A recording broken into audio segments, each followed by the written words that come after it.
Good afternoon, everyone.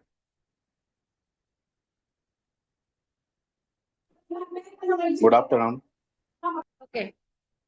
We'll Good start afternoon. the session. Amrita, I can see in your chat that you have some queries you want to ask.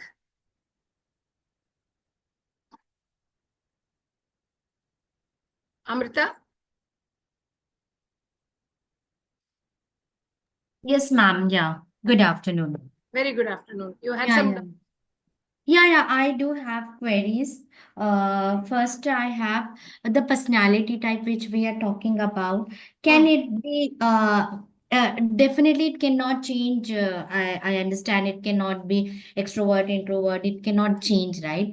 But can it enhance in a little bit? For example, what I understand, sometime we need to take initiatives, right? But maybe introverts can't take those much initiatives, right? In a different way, maybe they take initiative in a different way, but sometimes we need to be spontaneous.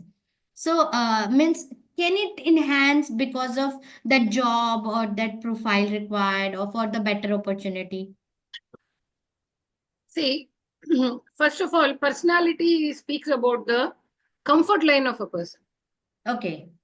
So we cannot say that everybody is working only in a comfortable area. They're wanting to work in a comfortable area, which is, they get that comfort, they see that comfort provided that work nature and their nature aligns with each other. Correct? This expectation is there in everyone. But we always have a fear for getting employed. Correct? Right. Especially you take the students just after 11th and 12th. Until 11th, they would be very playful. During 12th, they become very serious. And highly serious even in the graduation completion stage. Once they happen to lose attending one or two interviews, then they get that fear. Oh, will I get placed? Right? This kind of fear complex is there in everyone. Okay. Because in every stage, we need employment, definitely in our life to hold as our image.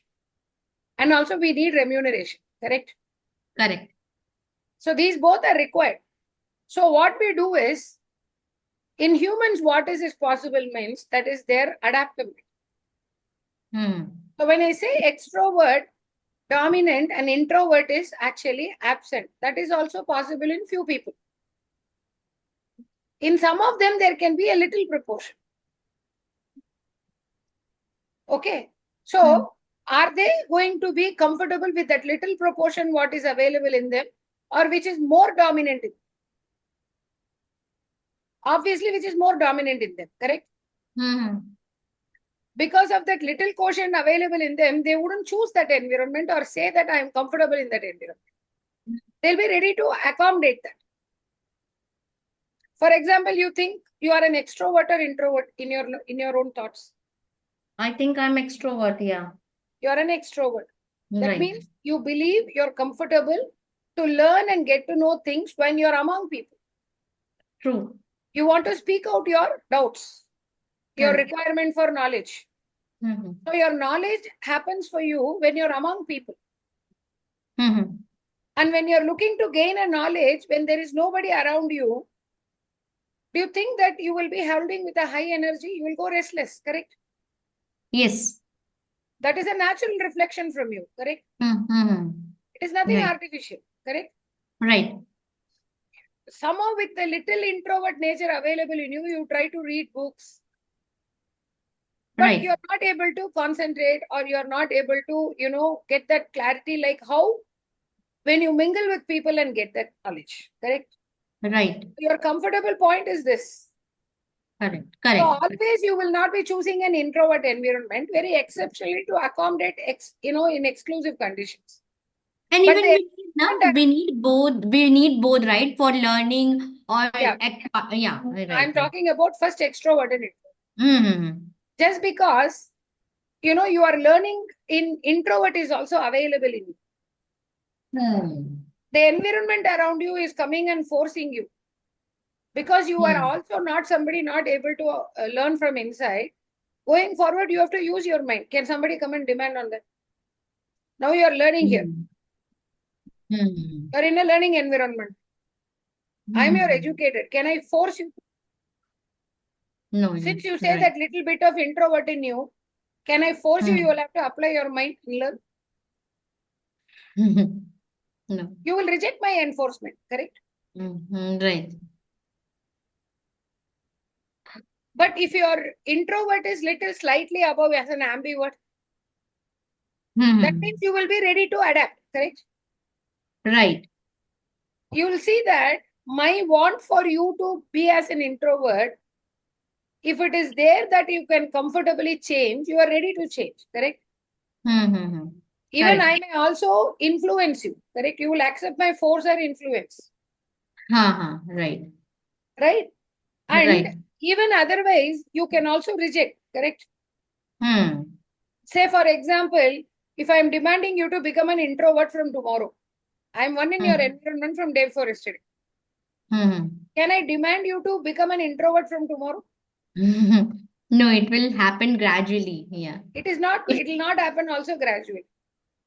But if I want to change, then right? Right. If you want to change it, that should be clear. See, if an external environment is trying to apply a force or an influence on you, you will easily reject because you didn't want to change. When you see that you have a want, it is your preference. Your preference is your desire. Your desire is your interest. Without knowing your interest, will your personality change or not? Can you arrive? No, it cannot. Got it? Yeah, got it. Yeah. So you also have to check your interest. Right. Provided you are interested and your personality is in an adaptable range, you don't see a discomfort in change. Clear? Correct. If you are an ambivert, the change is comfortable. If you are not an ambivert, the trait is very exclusively less, then to change over to that lesser quotient will always be a stress. Okay. Because you are in an ambivert, you are not compulsive to change. You have to desire. Your inner calling, you said, I want, correct? Inner calling is called that interest. If you're interested to satisfy the interest, your personality is ready to change.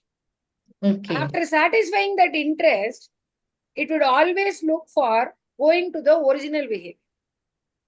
Okay. Never back. That is humanity, human identity. There is a natural behavior in me. There is also an adaptable behavior in me. That Okay. adaptable behavior I am ready to transform provided I am taking away something. If I am interested, I am flexible to change. Understood? Right. That is called ambivert. Understood? Understood. This applies not only, this adaptability to change does not apply between only introvert and extrovert. It is applicable for sensing, intuiting, thinking, feeling, judging, perceiving, all the 4 factors. We need to check out whether a person is extremely by one trait or adaptable to both the traits. Never they will be equal. One will be having an edge over the other. Okay? Clear? Clear. Your question is answered? Yes, it is. One more query I have. Is it a chance, high chances, and introvert is more towards thinking? That is for learning. Huh. Whenever I want to learn, Hmm. I'm getting a knowledge. Hmm. Where is that knowledge being stored? Inside my mind. Once again, when I'm thinking about that knowledge, I first ask myself, whether do I know about it? Have I studied about it? Have I worked on it? The questions are inward. I talk to myself. Have you seen some individuals on the road when you see walking, they would be talking to themselves, correct? Or their face says they are thinking something, means talking. Always they will be, preoccupied in their minds. Right. See, if you take me and all, though I am able to take a group of people in my training, I always put a disclaimer in the first day itself. You can ask me questions, but one by one. Okay. So I'm able to actually handle that thing. Secondly, in fact, I am a high level introvert. Whenever I want to study about this psychological or research topics, I'll take my two-wheeler, wear my helmet, and I'll keep going in any direction. I would be talking aloud to myself. If somebody is coming next to me, very close to me, unless they'll not know I am talking. Yeah. Right? This many people do, which I have observed in myself. Right? Before doing psychology, I didn't realize it. Studying this psychology and these theories only, then I realized. Okay. So it is my identity. When I know my identity, if anybody is asking me, why don't you speak with everyone? Why don't you mingle? Why don't you actually learn from, discuss with others? I would say I'm skeptical about it because, I'm more comfortable applying my mind. Allow me to be in my comfort zone. Sometimes you can see people around us in trying to condition us will always advise you come out of your comfort zone. Why would anybody require to come out of your comfort zone? In your comfort zone, you're more productive. Okay. Right. Right. You're more productive because you are knowing who you are and what the environment requires. You see a compatibility and you see a greater success in whatever you're doing. Right. We are not afraid of strangers to be, shy or inhibitive for anything. We are only taking time, using our mind, and our mind is actually saying, okay, we'll go by this approach, we'll go by that approach. The mind senses direction. The knowledge in us says that direction. Okay. All right. Yeah, right. Thanks. Yeah. Yeah. Can I have an earlier page also, judging before that, the earlier page on the screen? Yeah, you want the Yeah, I want that. Yeah. the previous page. Yeah, the previous page. Yeah. Thinking and feeling. Okay. Yeah. Thanks, Radha. Yeah. Yes, Manoj. Yes, ma'am. Good afternoon. Very good afternoon. Actually, yesterday I had some questions, but due to some internet connection of my side, it was unable to tell. Yeah. Actually, that psychometric test, when the students or the candidate, or even I had gone there, there is a different question sets are there, right? And as a human being, our thought process is not the similar and same. Morning, evening, and night, or 5 years. At present, my thought process, my psychology, and psychic thoughts will be differ from after the 5 years. Then how it can be accurate? How can you say that is a psychometric test is accuracy? You will be get it, and it's a 95% fact. If a psychometric test is only considering one dimension, we cannot claim about accuracy. Personality is one of your dimension of your behavior. If I want to know your behavior, using personality as a dimension, I understand. I can also understand as an interest. As you're immediately born, can you know your interest? No. You cannot know, correct? Your personal life interest may be actually known to you after 6 months or 1 year after your birth. Because your senses are actually starting to open. But your work life interest, can you know in which work I will be interested in your early age by 5th or 6th age, or at least 10 years? No. But at 12 years, you're only also able to indicate. You're actually informing your interest. Based on that interest only, whether you will be able to develop the skill in that area or not, we can tell. Interest is directly proportional in skill development, correct? Yeah. Have you found people saying that I'm interested, so I would like to build skills in that area? But have you identified anyone saying I have skills, but I don't have interest? I'm looking how to develop my interest. Can an interest be mechanically developed? Yeah. That's a natural behavior, correct? Yeah. Secondly, you cannot know interest directly. You should be exposed to the interest areas. Your exposure is based on your personality, correct? First, you are exposed, basis your comfort zone. You choose an environment and you're connected to that environment and you're exposed to different things in that environment. Which can help you see that selective things in that environment, you start enjoying. You start seeing to enjoy. Yes, ma'am. Right? Not everything you like. Yeah. Selective things, interest is always very speculative. So selective things you pick up and say that you enjoy doing it. But will not this interest change? Because you know interest is an extension from personality, correct? Yeah. But when you're studying that personality, you get to understand that is also adaptable to change. The adaptability to change in personality is depending on the interest. Suddenly you don't, the environment which you don't attach to, you happen to get an exposure as you keep growing. Certain activities in that environment may also be liked by you. You don't reject, this is not my environment, I like doing it.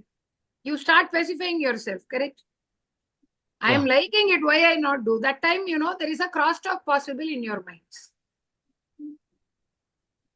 Secondly, this interest has to be in one stream. You imagine there is a student who is in class 10. When he or she very enthusiastically go and talk to the parent, saying, I am interested in this area, can I develop skills? The parents will be very happy. My child is wanting to grow knowledge, correct?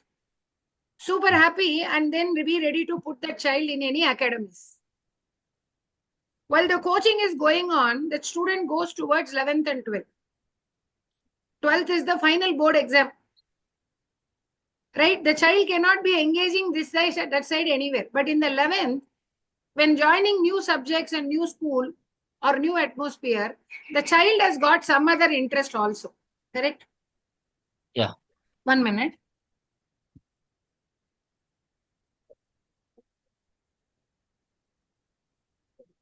The child is possible to have some other interest also.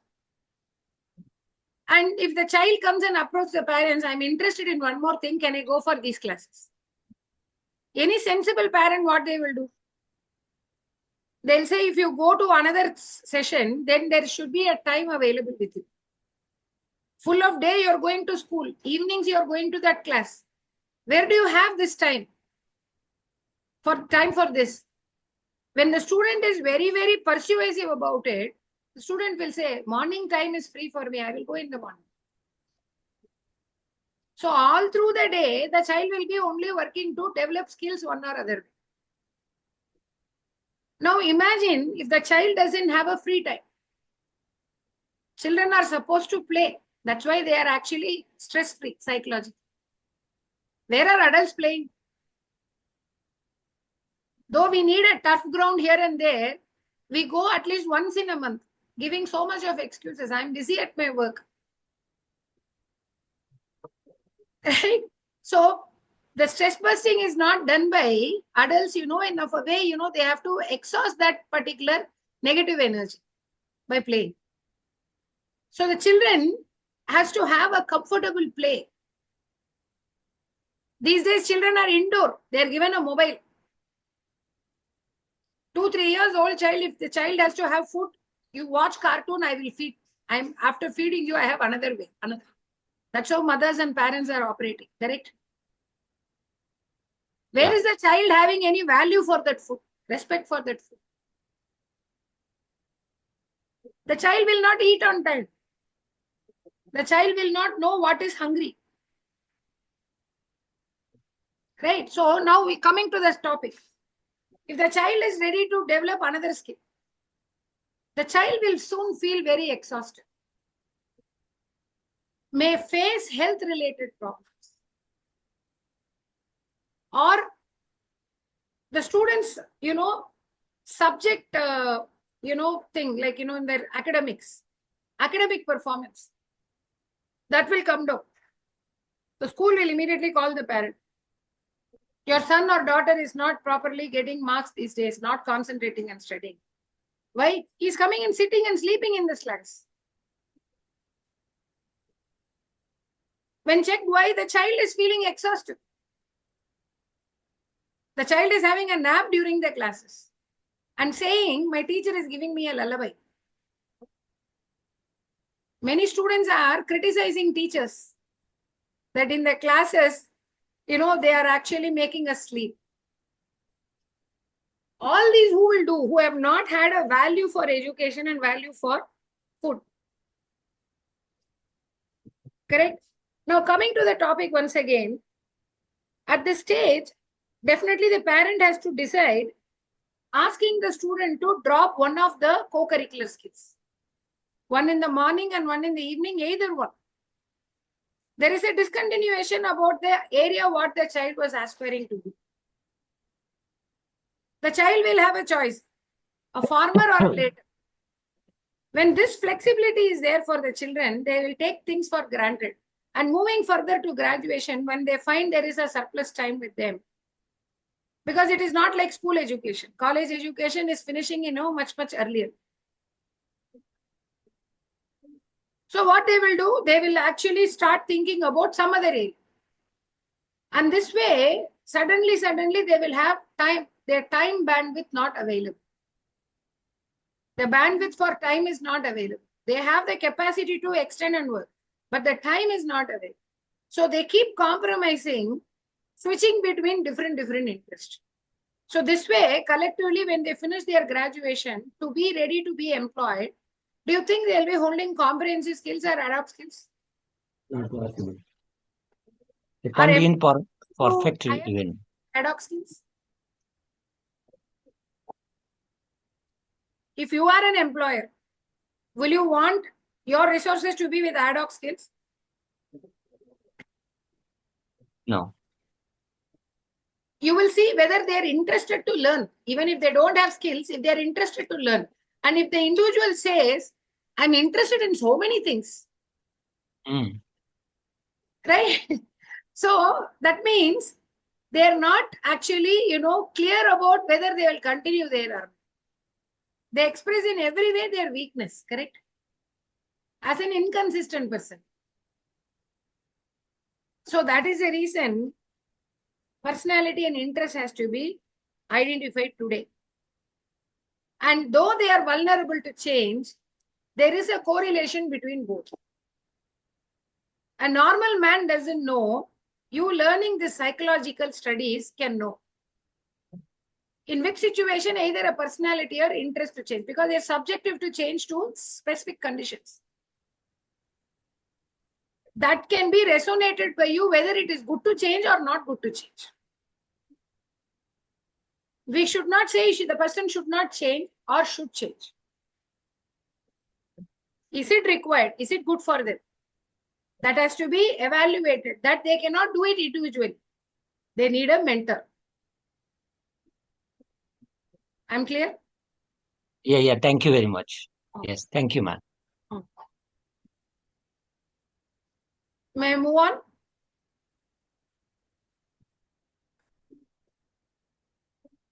Okay. So I'll do a quick recapping on what we covered yesterday. First, we were discussing about personality as a dimension. So the human behavior at work.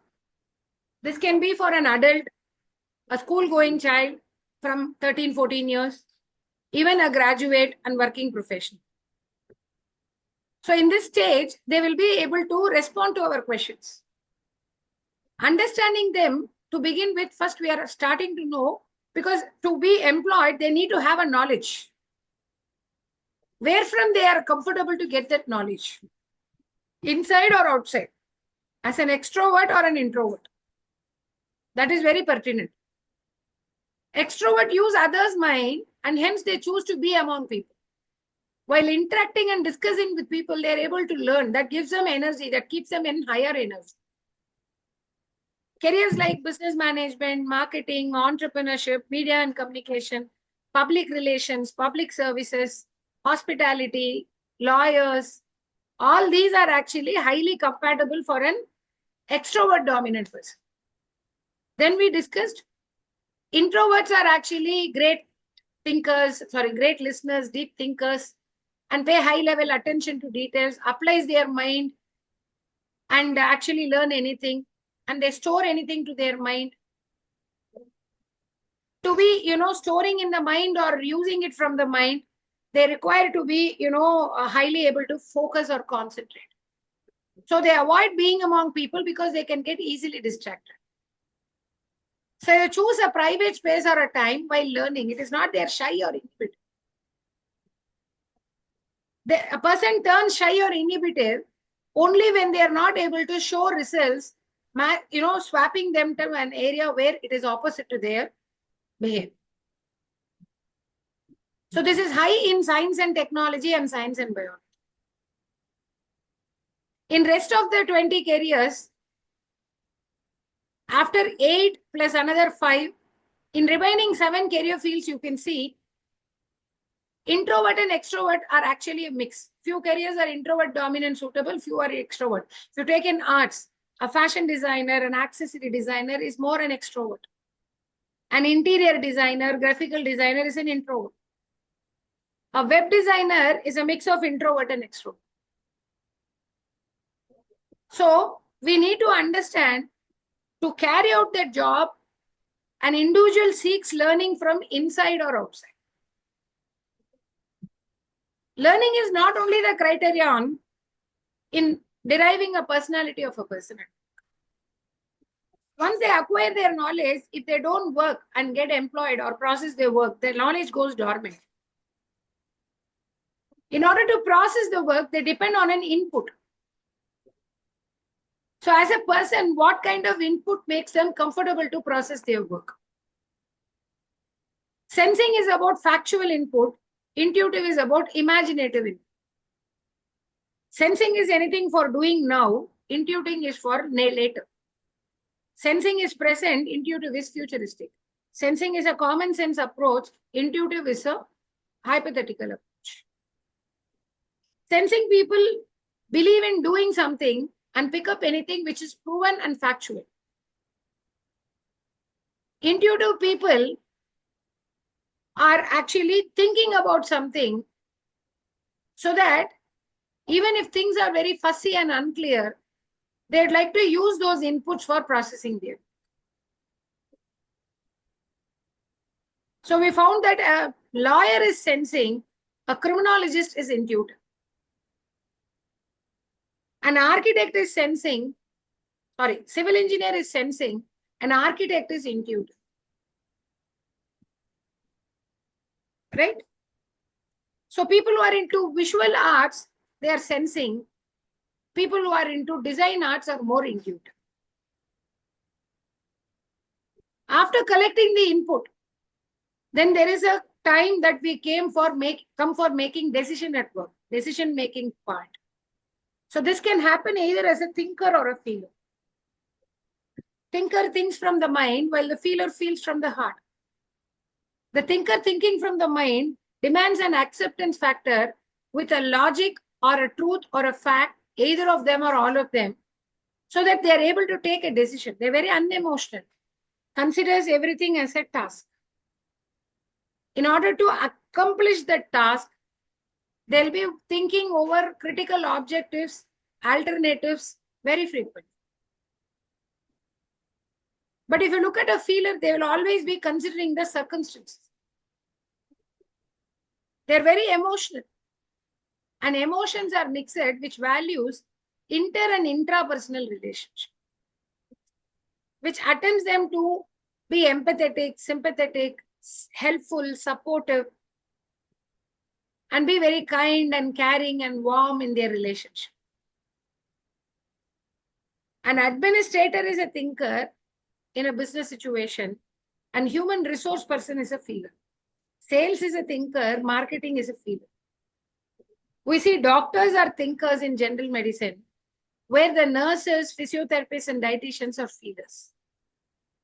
An architect is a thinker, an interior designer is a feeler. So the decision making is accordingly, categorized. These were the 3 factors given by Carl Jung. So Carl Jung stated that there can be 8 combinations of personality in a person. Extrovert sensing thinking, or introvert sensing thinking, or extrovert intuitive thinking, or introvert intuitive thinking, or extrovert sensing feeling, or introvert sensing feeling, or extrovert intuitive feeling and introvert intuitive feeling. So this way, Carl Jung propounded 8 types of personality. After the Industrial Revolution, when different schools of psychological thoughts were actually working on Carl Jung model, we also have the 4th factor given by Myers and Briggs. This is about how we choose to carry ourselves at times. So Myers and Briggs differentiated this as judging and perceiving. Judging refers to being very organized. Myers and Briggs says, if I'm dominant by judging, I choose to do one task at one time. I'm very comfortable when I'm able to do only one task assigned at one time. Avoid taking multitasking. And even doing that task, want to start properly and complete properly. And require all the resources in order to do that job. If only partial resources are given and the remaining is actually asked to pick up on the way as we start the work, they disagree.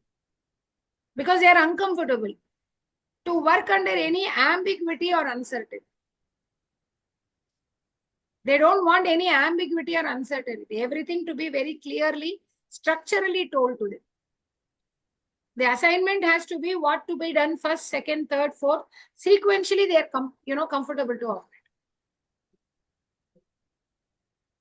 They don't start the work haphazard. On a planned time, they start and finish it on the same planned time. Planning is very important so that they are able to set a standard operating procedure. It will clearly have the checklist of what all need to be done and how to be done and what are the resources made available. There will be a complete clarity.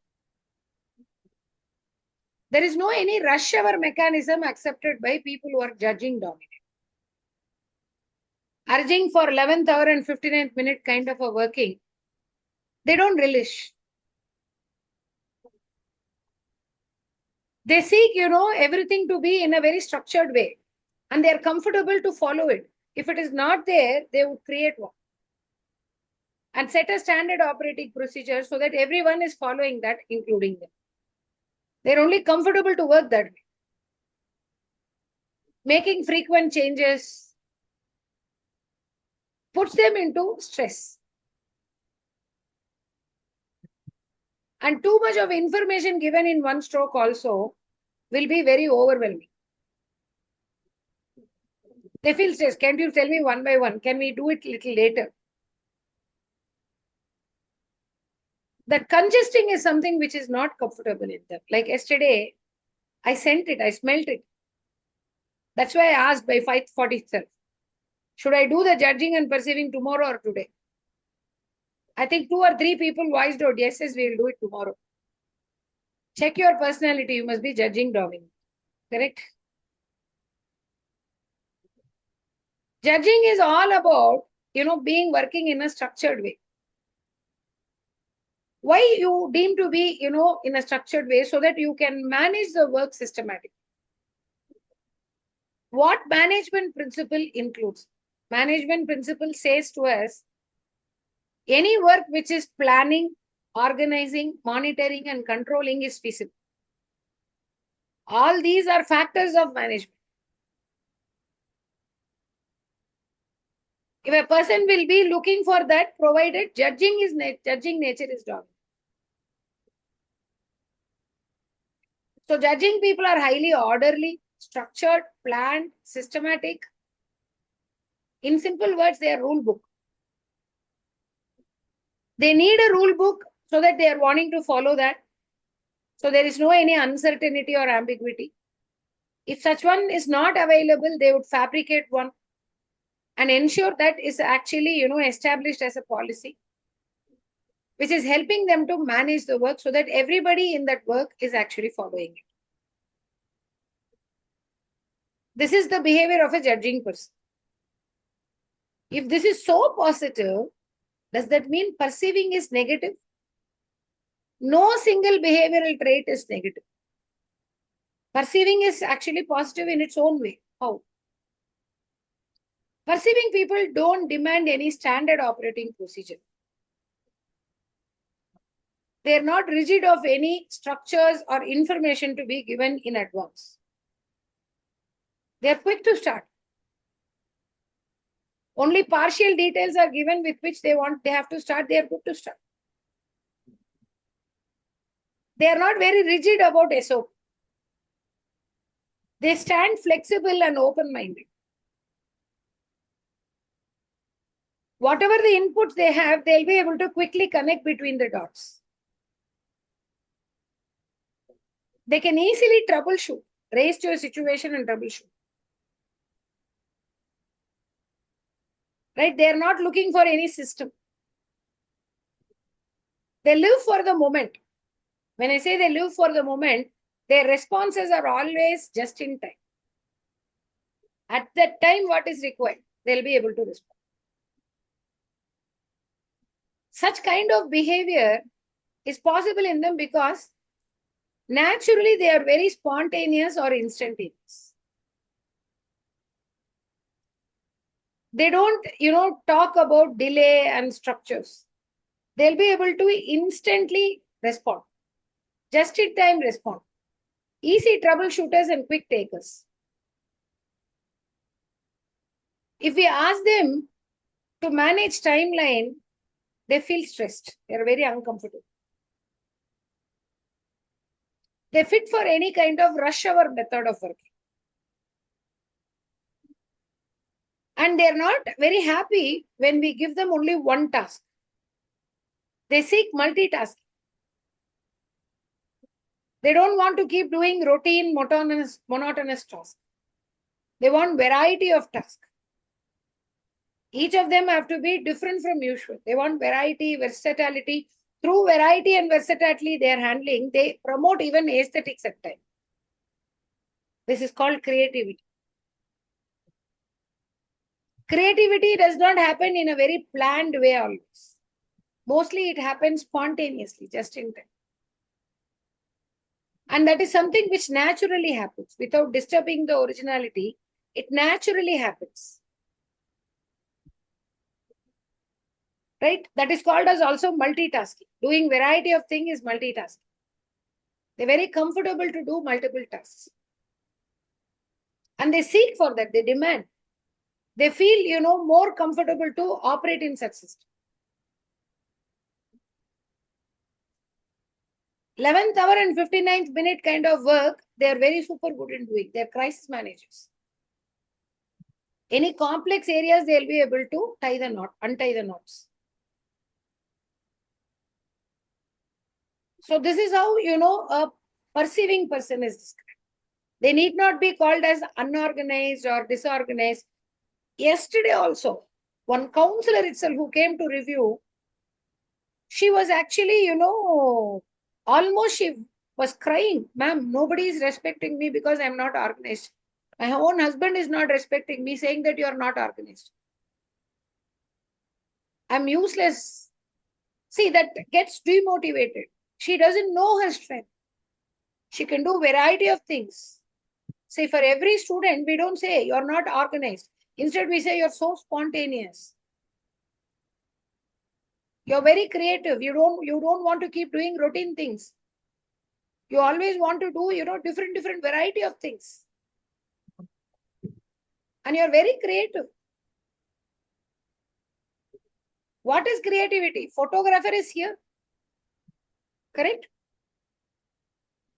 Photographer is capturing a live image, but presenting it in what? In different formats. The way he is capturing or the way he is giving the photograph, they're all actually, very creative without disturbing the originality. There is an image, correct? The input there is an image. So a photographer is actually extrovert, sensing, feeling, and perceiving. Not very judging. You can take in wedding events, photographers, the group photos of family members. How much ever we pose for it, we may not be, feeling that wow feeling. That wow feeling might not be there. But in the 15-20 minutes the montage videos, certain candid shots of us, we will be admiring at us itself. Oh, do we look so very natural? It's so good. See, look at the laugh, no? Look at the smile, no? Look at the way, standing. All these are so natural. We'll be admiring ourselves. That is not a planned activity. It happened just in time. And a sports person also is not someone who is planning their end of the game. Winning or losing is unplanned. It happens spontaneously along with the flow, correct? In cricket itself, if it is a planned victory, we say it is a match fixing, correct? At times, the last over or the last ball can decide whether the team is winning or not.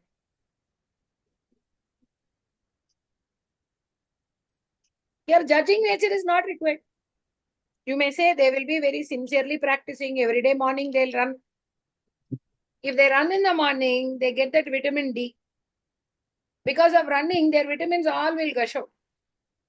If they run in the early morning, when the sun is going to just start, they get good amount of vitamin D.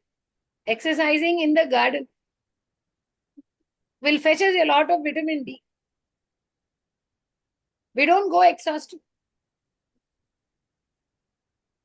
Right? That is only for our betterment. But the way we actually respond to our game is spontaneous. Actors are also, in the entertainers, all the entertainers are spontaneous. Because they want to give that reality which is natural. Without disturbing the naturality, they will be creative. You can see there are many people who are drawing sketches. In sketching, there are multiple. Stippling is also there. With the dot only, they'll bring that image. To draw an image on a board, in a flux or anything, there can be a live scenery they're seeing and also they are drawing. That is recreation.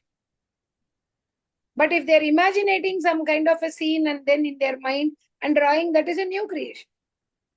Creativity can come with either way. Creativity comes by perceiving nature being dominant in a person. They find it very comfortable. Judging, yes, government. People who are choosing to be a part of government, they'll be very conditionally following, they'll condition them to follow the rule books. Careers like business management, an accountant or a chartered accountant, finance management, education system, legal system. For all these, you require a person who is more judging down. An architect is more judging. An interior designer is more perceiving. A data scientist or any scientist, they can be judging, perceiving both. They can do a structured research also and unstructured research. The biological researchers are not intuitive. Chemical researchers are all not much intuitive, but how they do variety of researches with their perceiving. So if you take in the science and technology, they can be introvert, between introvert and extrovert, introvert has to be dominant to bring more suitability. Thinking and feeling, thinking has to bring more dominance. They can be sensing, intuiting, judging, perceiving either. So you can see a combination of 4 personality types in science and technology careers. Because there are multiple occupations or job profiles, you see. So it can be compatible for people with dominant with ISTJ or INTJ or ISTP or INTP. The remaining 12 doesn't bring any compatibility. Ma'am, So, sorry. yeah. Yeah, So so I assume that career counseling will be a judging, there and can be career counseling can also be, doing variety of things. Because when a student is coming to you, you can also tell that I will only provide guidance until you join college. There are counselors who also provide after you finish your college, in your employment, how you go on your succession planning, everything, I will be able to give under my service. I'll give you a variety of service. You want college admission, I'll help. You want me to coach you for your any competitive exams, I'll help. All these are coming under the guidance, correct? Mm-hmm. A counselor has to be feeler. Can be extrovert, introvert, sensing, intuiting, judging, perceiving, anything. Okay. But feeling is required. Empathy is required. Mm-hmm. So you have 4 factors, 8 variants permutating to 16 combinations. For every combination, there are set of work natures available. Only thing is the individual who are going to those work natures should be aware. This is my personality too, and this will be more suitable for this work. So they will be happy and also keep people around them happy. Correct?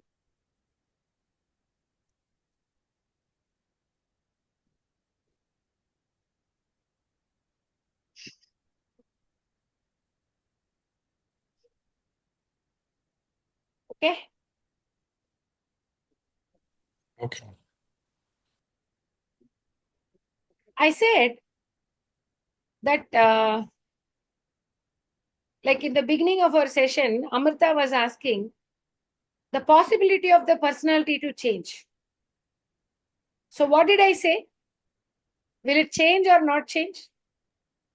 What was my reply? Other than Amrita, others can talk. It can be changed if the person interested. Correct. If the person is interested, it can change. Yeah. But that change will be a comfortable change or not? Maybe not. It will be depend upon the person. If really interested, change he can and get comfortable Interest also. is really there. But still, do you think that they won't struggle or they'll struggle? Definitely they get struggle. But they may also not struggle when they are actually an ambivert. If they are not an ambivert, they will struggle. Yes. Ambivert means what? Mixture of both the traits. One is dominant while the other is adaptive. Understood? Yeah. Both are never measured equally. But how do you judge whether the person is an ambivert? How can you arrive at it? Did you see the limitation left behind by Carl Jung and Myers-Briggs? They approach the differentiation between both the traits under each factor only qualitatively, correct? They are indicating the difference as high, low, and medium. Present or absent. That's all, correct? Is that a qualitative analysis? With which can you actually be able to ascertain whether the personality will change or not, or it is in an ambivert range? Is it possible?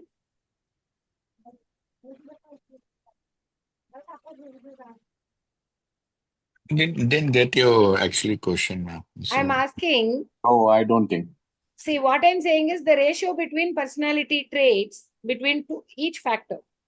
In every factor, there are 2 personality traits, correct? yeah, that's right.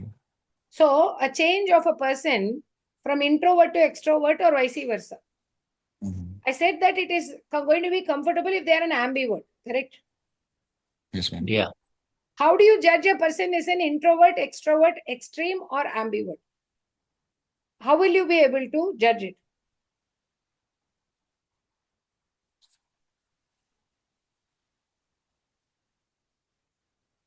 Is the question now clear? It's clear. Yes, ma'am. Yes, ma'am. Like initially you said, it cannot be equal, right? So in that case, we can't have high, medium, and low. So it has to be something else. I don't know like what exactly it is. That's right. See, high, low, and medium is a qualitative approach, correct? So, Edu Milestone's introduction here in our research model is introducing a quantitative technique. Clear? How? We are measuring each of the factor by a scale of 100. So we can arrive at a ratio between 0 to 100. Yes? Mm. So when extrovert is 100, introvert can be 0. 90, 10, 80, 20, 70, 30, 60, 40, 55, 45, even 51, 49. Never 50, 50. Clear? Yes? When it is 51, 49, when extrovert is 51, introvert is 49, which is the dominant trait? Extrovert, correct? What is the median value? 50%. Do you expect a person to be very comfortable to change when their ratio is 100, 0, 90, 10, 80, 20 or 70, 30? Do you think that the changeover will be comfortable to them? No. Very uncomfortable. They will definitely sense that discomfort, correct? Mm. Now, when they will not be seeing that discomfort, when they are ambivert. So this ambivert ratio is set at a standard deviation of 10% from the median value. 10% of 100 is how much? 10, correct? So 50 plus 10 is 60. 50 minus 10 is 40. So when the score levels between the test results between the traits says it is 60-40, it can be any fractions. 57-43, 55-45, 52-48. So under these conditions, they have that vulnerability to change. But being in this particular ratio, they're not compulsory to change. You also need to check their interest. To satisfy the interest, the personality will comfortably change. Am I clear? After satisfying, it will be waiting to go to the original behavior. Okay? Can a job of a person over a period of time bring some changes in him? See, that it is not the job, it is his interest. Like I'll tell you my personal, ma'am. Also, I was like totally introvert, like more on the higher side of introvert.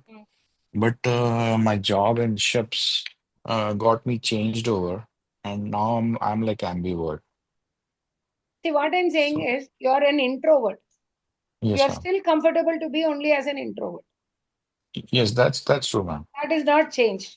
Yeah. You have adapted yourself because you've been, leading others. Hmm. While you have to lead others, see, I'm from your name. I'm expecting you to be from any of the public safety in a leadership position. You said, right? You are a ship captain, right? Yes, ma'am. So you would have been leading people. While to lead people, you have to be among people, correct? Yes, true, ma'am. So initially you would have felt that, very difficult point. Hmm. But since you are interested to lead others, you've been accommodating that. Now you have not become an ambivert. That adaptability has become very adaptive to you. Hmm. Because you are seeing that pleasure by meeting your interest. Understood? Okay. Even now, see, why you are thinking that you are an introvert and now you are actually, an ambivert is because, there is a mind in you that you have started talking to many people. This has to So, be. sorry, ma'am. So, like, I for this judging and perceiving, what I was thinking on my term only. Yeah. So I'm totally like judging person, Correct. but perceiving, like, ready to start and all. I'm also accommodating this. I have adapted to this also. So, It is like, not adaptable. It is there in you. that's what because It of is my naturally, role as a yeah, captain, as a that's management. naturally available in you. But only Mm, thing is the profession what you have chosen has mm, exactly matched your behavior. mm, You are also judging the profession also. In public safety and security and leadership, you got to be a judging person. Especially as a person who is into the ship. Everything contingency arrangement has to be done. You will be, sailing for at least 6 months, 1 year. What all you ought to have until you return back, everything has to be coming under your supervision. Correct? Yes, ma'am. Yes. Right? You are handling contingencies. Yeah, true. The ship may also on the way face any kind of uncertainties. right? During such uncertainties also, you have a contingency management which is helping you. True, true. See, a pilot also is the same. No passenger travels in a flight because a pilot is actually spontaneous, correct? Yes, ma'am. Yes. We may board a flight 50 minutes before the departure. They board in when? 2-3 hours before the departure time. To True. check the engine conditions, security conditions, fuel conditions, everything, correct? Yes. So there will be some elements. On a crisis, what you would do, but everything will be a contingency. The only thing what you have to wonder about is, like you should have been in public safety and security as a thinker. Are you continuing to be as a thinker only? Or is this feeling in you? Oh, there is feeling. Huh? You're more a thinker or a feeler? I'm more of a thinker, I would say. For that But- job profile, you need to be a thinker. Yeah, I'm more of a If thinker. the team of yours, what they're supposed to do, if they say that I don't know to do, sir, I didn't get that idea, sir, you will be actually, leveraging them, correct? True, true. Or you will pull them, come, I'll teach you. Right? You were not actually making any rule on them. Yeah. You would have not made a rule and you told that, no, you didn't follow the instructions, so I'm sacking you. Did you do that? No. Then you are a thinker. Clear, Bhupinder? Yes, ma'am. Like yesterday also, there was one point, sort of the extrovert are approachable and introvert are not. But I have seen my staff are approachable to me. Correct. See, there is one profile called business management. In this, business management means handling business. It involves interaction with stakeholders. Correct? In a business, there are multiple functional areas. There is a technology team. There is a finance team. There is a human resource team. There is also a marketing team. Yeah, that's right. Correct? Yes, ma'am. While all of these four are there, we can expect a human resource person will be having relationship with multiple people. They are extrovert. True. Marketing is also with the external stakeholder. They are extrovert. But can we expect the people from the technology side? A CEO will have to be interacting with all the resources. But a CTO or a CFO, they're coming from most of the subject matters which are, stored in their mind. Correct? True. So you will see a person who is ready to take that leadership role even in a technology or a finance environment will always be a mix of introvert and extrovert. That is what we see in IT situations. Yeah, I can correlate in my field also, ma'am. So like my chief engineers, they have been mostly introverts. Yes. And I find it very difficult at time to communicate something which is very important. So now I can correlate more better with these thoughts. Exactly. See, when you there is a developing team in an IT organization. That software projects is to be, sourced by, the business team. There'll be a team who is handling the consumers. Both of them will not know mutually their languages. There'll be one person in between called business analyst. Okay. Who will be a mix of introvert and extrovert. It is a technical intrapreneurship role. When you take a leadership role in a business owned by others, it's an intrapreneurship. Okay. When you take a leadership in your own business, then it is entrepreneurship. You be a tech entrepreneur, then you will be attaching a leadership role in a business owned by others. When you are a tech entrepreneur, you will be starting your own business. Yes. Entrepreneurs are those who are actually starting and handling their own business, correct? Yes, sir. Say a business management person is required to be judging. If you see what is the difference between a business management and in marketing or entrepreneurship. Both are extrovert. They have to go to the market, interact with multiple stakeholders. Both can be working for clear information and unclear information also. Sales is sensing. Marketing is sales, sensing, intuiting either. It's based on the prediction also.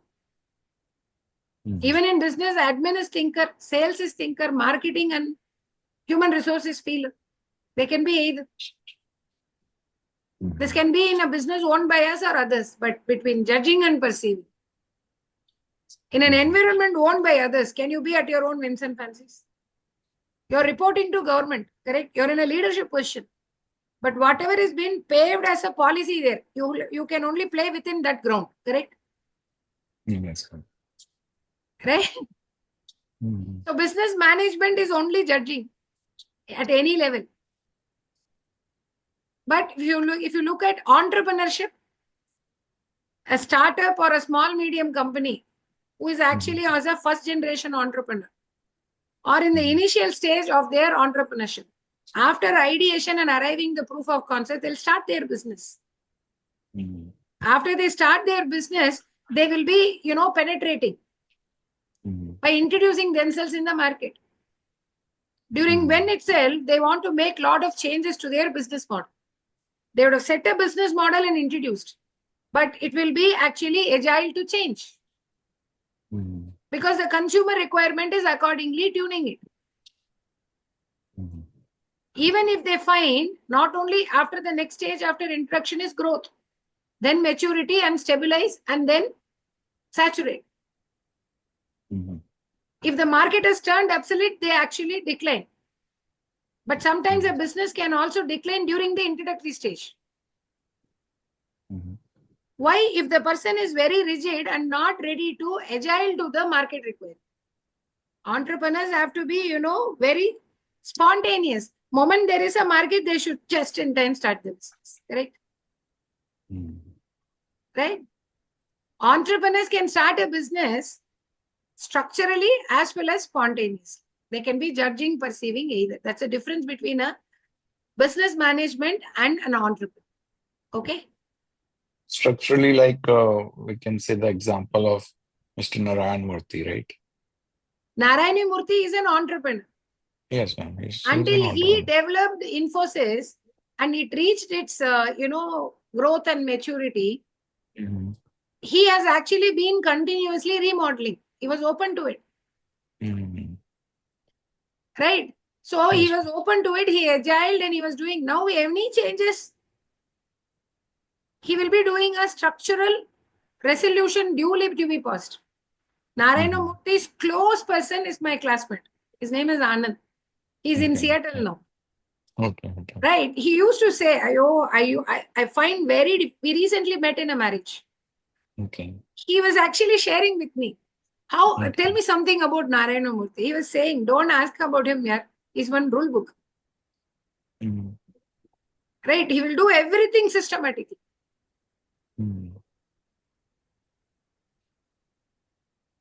Anything that is going ahead will never flop. He will be actually very proactive. Okay. All right. So you can understand now the difference between judging and perceiving, all of you. I also like to just, ma'am, on this only. So, let's say now we are going to start this. Now somebody comes and asks us, I want to be a career counselor. So does that mean that anybody can be career counselor? We need to have the same process for them also. Anybody is wanting, doing career counseling formally and informally is everybody's. What is career counseling? Helping people who are into ambiguity. What ambiguity? Their career choices making is always a confusion. Either they know nothing or they know something which is insufficient, or whatever they know is confusing them to go here, there, where. Or sometimes people may come to you that I don't know what to be educated. I've decided what to do. I understand what I like. But for that, what I should study, I don't know. When people are coming for all these information, irrespective of the domain, you should be able to provide services. Okay. So each of you have been doing that in your own domain area, correct? But in the process, you could have identified many people who are not matching to your domain.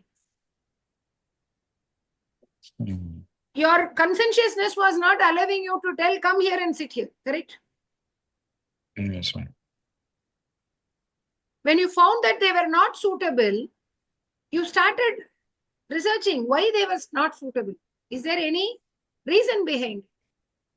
When you started researching on it, you found there is a science behind it. Now you're here for that. Clear? Okay. So if people are going to listen to you in counseling, why will they listen to you? Your subject matter expertise, correct? So true. So what is the subject matter expertise? A, familiarity about all the work nature. B, analyzing the behavior of an individual and matching it with the work. Right? These two are there in you. You are eligible to become a career counselor, correct? If you can do behavioral analysis, immediately people will ask, have you done psychology studies? Some of you also may have this doubt. Radha is talking all these things. What must be her education? She didn't tell anything on the education, right? Has this slightly sprouted in your minds? I did do any research, like, whether psychology is really needed or not, whether I did that's research, whether it is really important or not. But most of the places it showed that no, it's not so important. But should not debate an that. educational background in psychology is not compulsory. Because career counseling is also an applied part of psychology. Okay. In counseling, you have several counseling: child counseling, relationship counseling, adolescent counseling, geriatric counseling. Because in every stage to counsel, you need, that willingness to compose them, to bring them out of that mental stress. But career counseling is unique. You also need to have the synchronization between work nature and the behavior. Okay. So a certification program shall serve.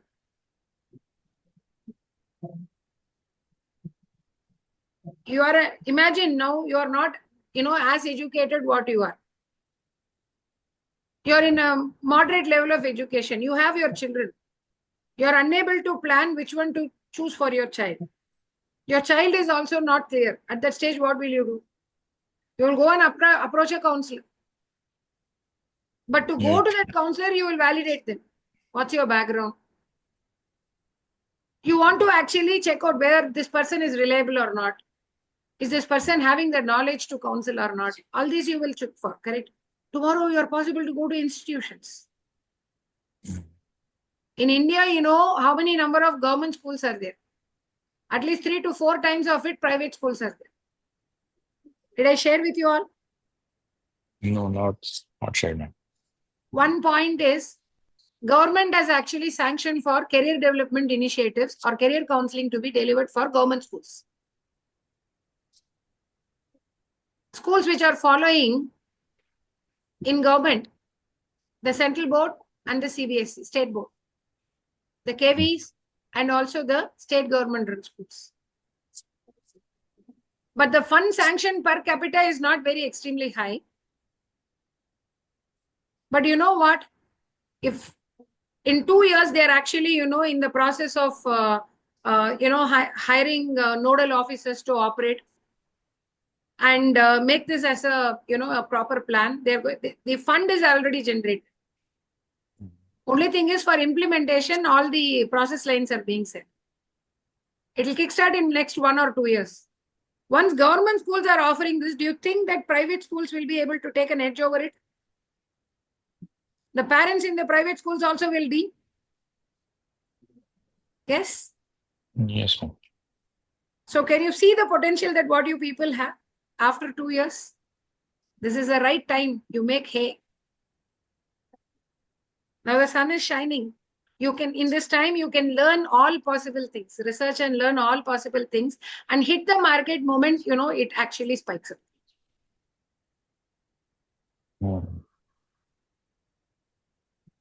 Right? If you're just planning for a school in one geography, we know every school which has got 8, 9, 10, 11, 12. Definitely in one academic year, there will be collective students of at least about 200 to 300 students. The number of schools in your geography, if you pick it up, against 30,000 school students, even if you are available for one person as a career counselor, and you are targeting for 1/3 of it, 10,000 students you will be ready to counsel, you will be available to counsel, and you cannot have a Saturday and Sunday. Right? So you cannot decide you can deliver one counseling a day. You must be buckling your shoes to actually be ready to deliver 4 or 5 counseling a day and have team of counselors under you. When you're having a team of counselors under you, you will have to educate them, right? Excellent. Right? When you are actually knowing the quality of work, what you need to do, automatically, if you have your team around, you will be driving that on them, correct? Yes, sir. So you have to become an expert in this soon. Okay. So that's one answer. You saw entrepreneurship. Becoming a career counselor is an entrepreneurship. When you find there is some market, you can just in time start. Somebody asked me, Shivakumar, right? It's a career counselor, very judging. Career counselors can also be spontaneous. Clear? Okay? Okay. Ma'am, how can a person with a judging personality develop perceiving traits without feeling any uncertainty? Can possible? Or is someone giving you any $1 million for it? Huh? Why should anyone become a perceiving person who is actually judging more? What is the compulsion? No compulsion. Actually, what can be possible? Why we'll have to talk about impossibilities, whether it will be possible, whether it is unnecessary, correct? Why should a person choose to be in an uncomfortable environment? Manoj? Yeah, suppose a judging personality can be changed in perceiving. Why? Because, I mean, Why? because he doesn't like judging, because he always judges to everybody. So people started blaming him. Judge So he is wanted different. Judging in this situation is different. Judging means being organized. Yeah, okay, fine. Judge, normally people interpret judging as judgmental. Judgmental Yeah. refers to take decision. Huh. Taking decision is not a objective of this factor. That is third factor. Okay. Yeah. You work on the careers, then you will understand. Shall we have a quiz? Everyone ready for quiz? Yes, ma'am. Yes, Yeah. ma'am. Yes. Group or one-on-one? Either way. Either way.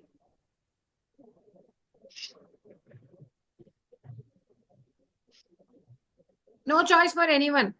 You want it as a group or one-on-one? No choice. I should decide or you will decide? You should decide, man. Then I am deciding. Manoj will be the first person. Okay. So here is a Venn diagram. In either side of the circles, one side I've given the personality type. Okay.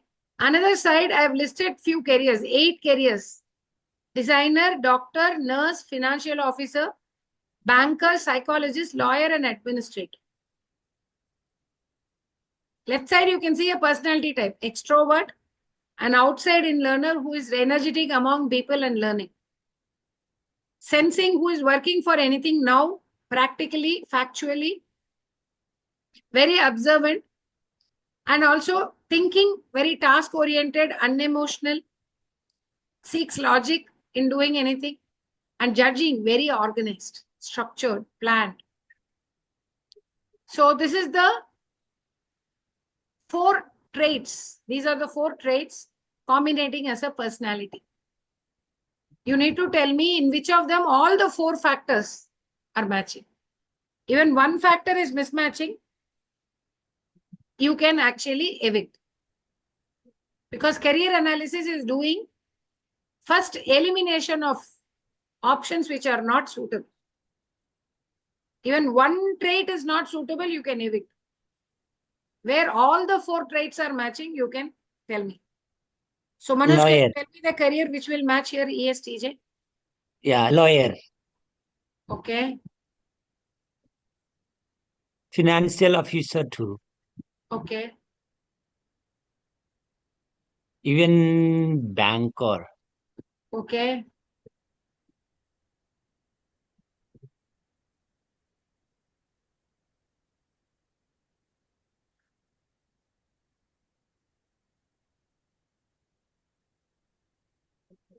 That's all?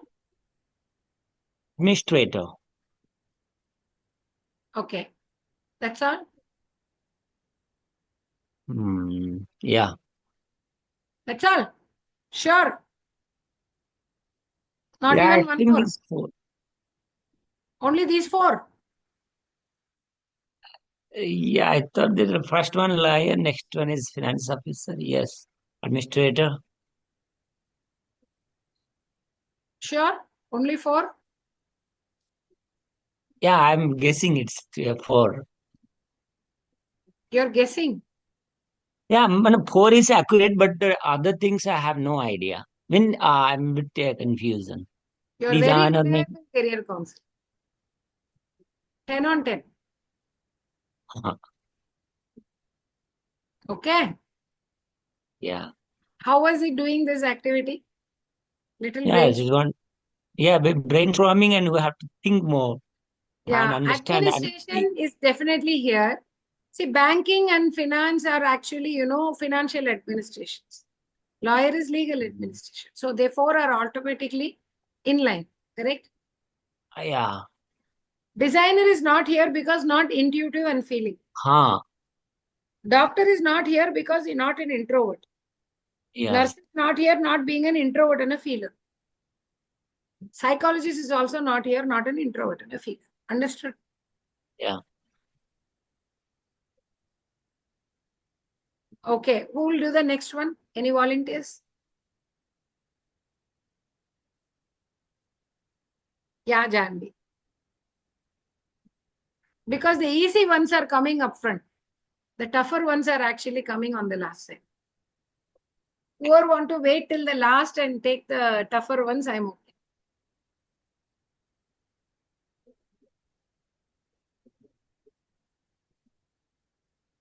But everybody have to do at least one. So Janvi, can you do this?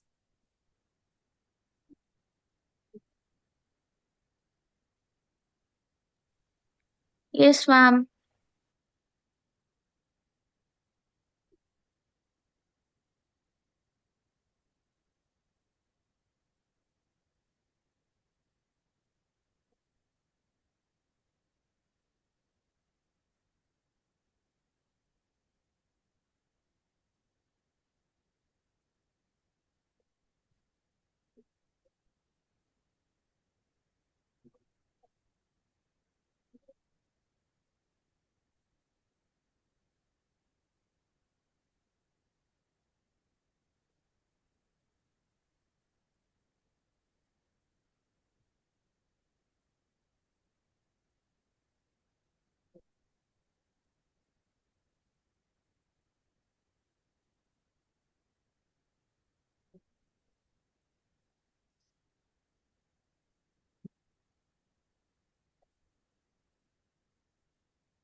Hello.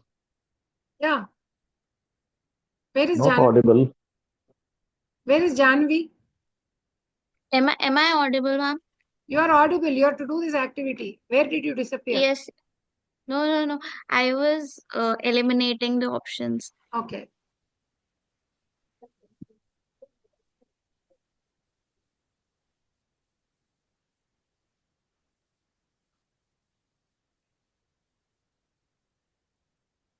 Hospitality, Okay.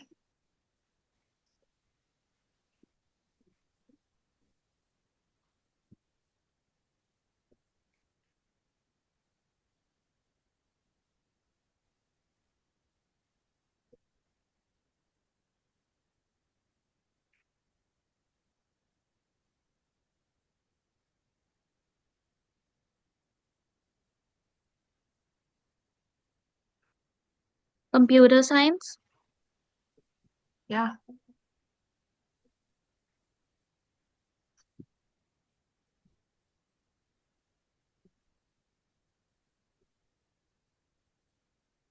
Business management. Hmm.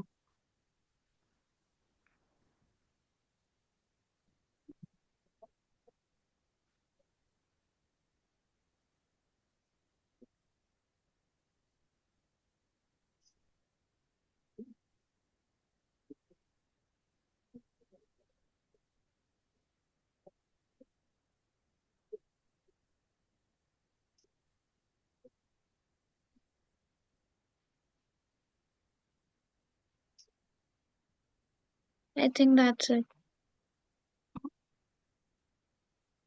So you said business management, hospitality, and computer science. That's all?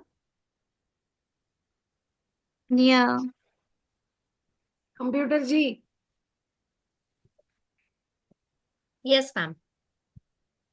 Got it? All of you clear? Yes. Introvert, Yes, ma'am. intuitive, thinking, perceiving. Yes, ma'am. It's possible in forensic science, investment analysis, computer science, and actuarial science.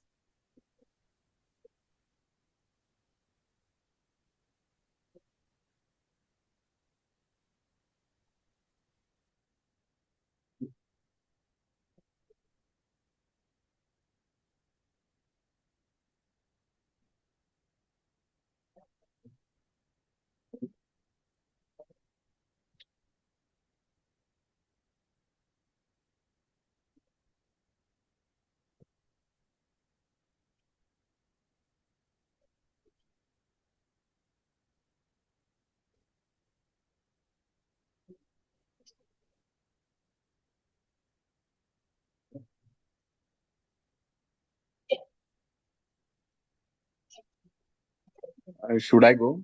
Okay, Rakesh. Yeah, I think engineering, Okay.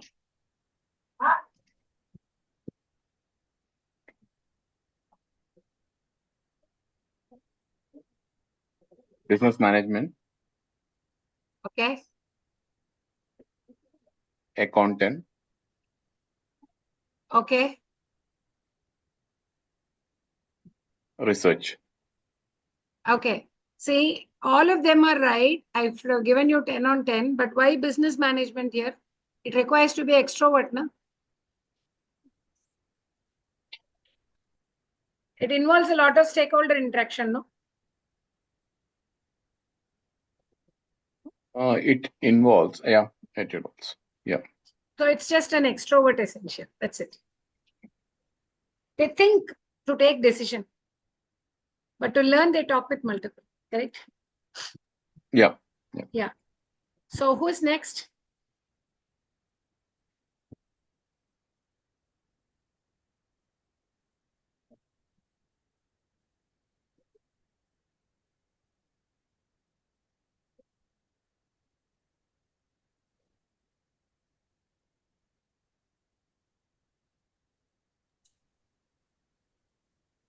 Okay, I'll take it now. Hmm?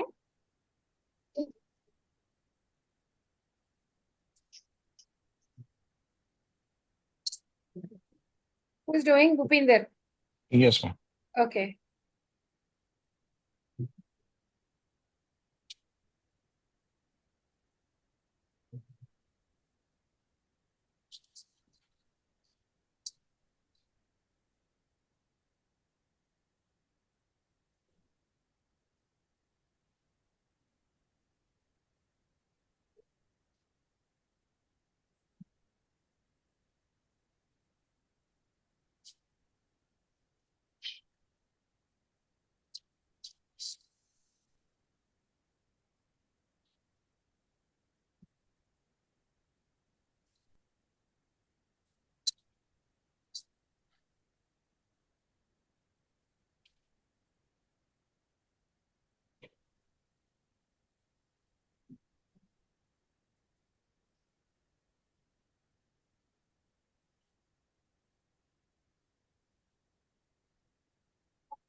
You can say research, Yeah.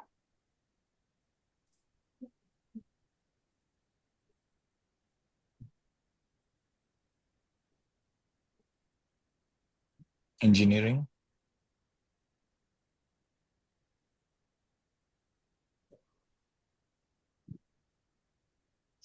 data analyst, The engineer, data analyst, then research. perfect. Perfect.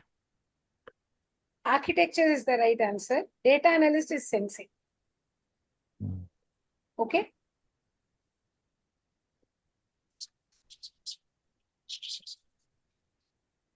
Okay. Yeah, okay. Data scientist can be INTJ. All right. Mm. Okay. Who will do this, Amrita? Yes, ma'am.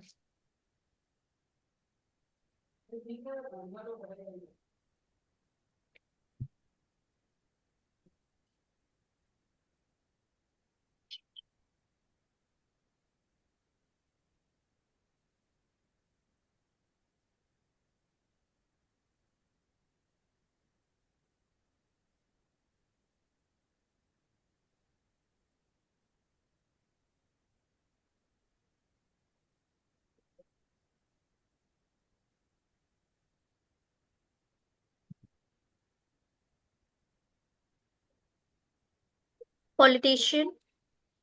Okay.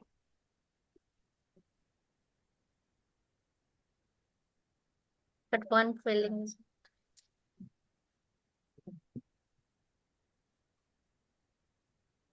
Politician, then then business management. very good.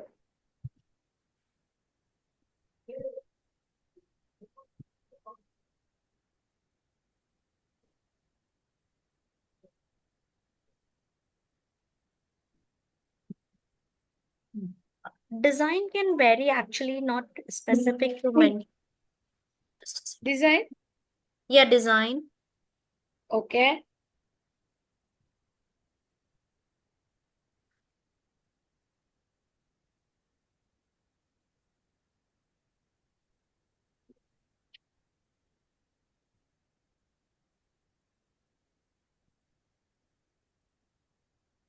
That's it, ma'am.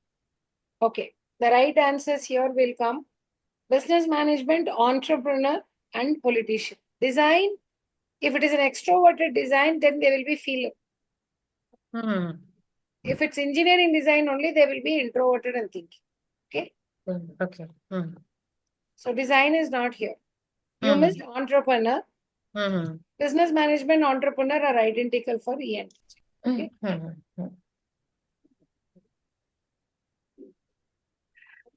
So Shivakumar, are you ready? I'll try, ma'am. That's why I was wanting you to observe so Yeah, that you can actually make an attempt. yeah, I will try.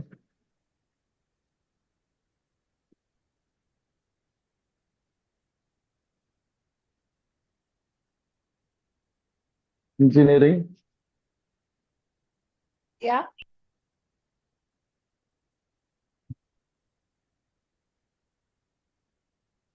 pilot, Okay.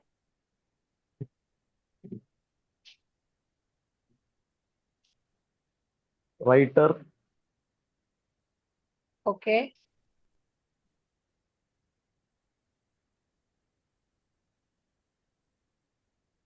and interior designer. அம்மா அப்பா தம்பிகள் எல்லாரும் இருக்காங்க but இப்போ இந்த Sorry. So first place and engineer will not come because engineer is not a feeler or an extrovert. Engineer is introvert and a thinker. They apply their mind for both learning as well as decision making. Okay. Secondly, the pilot as well. Pilot doesn't sit outside, no? Yeah. They need a focus. right? And they are thinkers. It is a task for them. They are unemotional. Okay. So from the list, hospitality is the only right answer. Writer also will not be.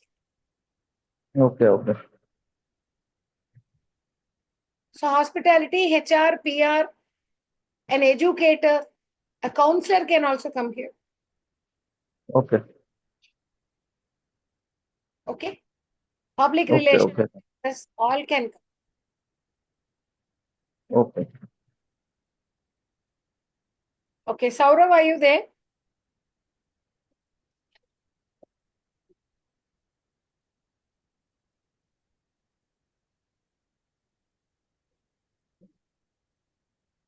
Saurav, are you there? Okay. Bhuvneshwari, can you attend? Yes, ma'am. What is this S, additional S, which is there? That is, judging, normally people call it as judgmental. Judging refers organized. So J with O.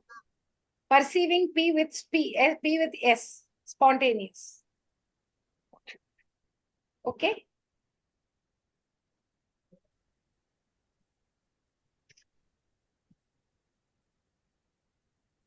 Ma'am, Hmm. it's hospitality, Okay. digital marketing, Okay. marketing research. Okay. Hmm, I'm doubtful about librarian, ma'am. Okay. So digital marketing and marketing research are perfectly right answer. Okay. Hospitality is an extrovert, but not an intuitive thinking and perceiving. They are Okay. sensing because it's a live experience. If you go to a hotel, you cannot imagine that you're going to have food. Okay. And also the relationship is very guest relation, correct? Yes. It's feeling dominant. And if you stay in a hotel or you go to a hotel to eat, Huh. if things are not organized there, will you continue there? No, ma'am. Then here only how they become spontaneous. Yes, ma'am. Okay. So it's only hospitality, it can include hotel management, event management, and travel management. In all these Oh, areas, they are ESFJ. Okay. okay. Now better? Yes, ma'am. See, one thing if you notice, all of you, when you have answered, you're almost 80% of the answers, you're perfectly right. 80 to 90%. The remaining comes by practice.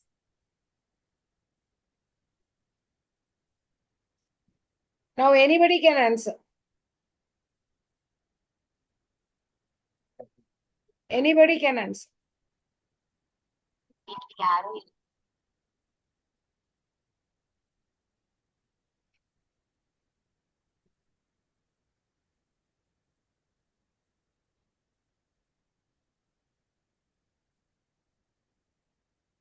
Psychology, Okay. marketing strategist. Why will a marketing strategist be an introvert and a feeler?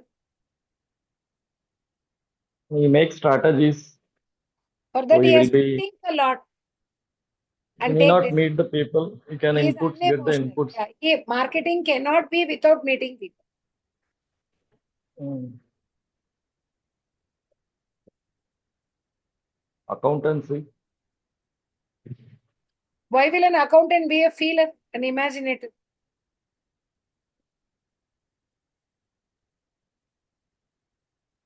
Graphical Graphical designer. designer. Graphical designer is perfectly right. Psychology, graphical designer, and also a creative writer, a poem writer can.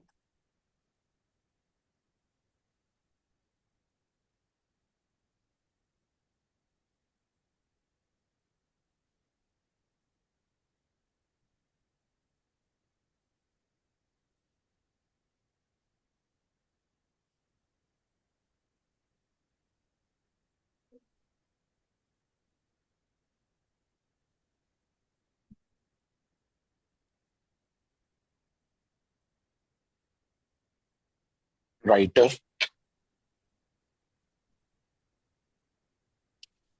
Writer. So what Counselor. are all the type of writers? A story writer will be imaginative. Poem writer also will be imaginative. Even if it is a vlogger, they will be extrovert doing variety of writing, perceiving. Counselor, ma'am. Okay. Health science. Correct. Nurse. Correct.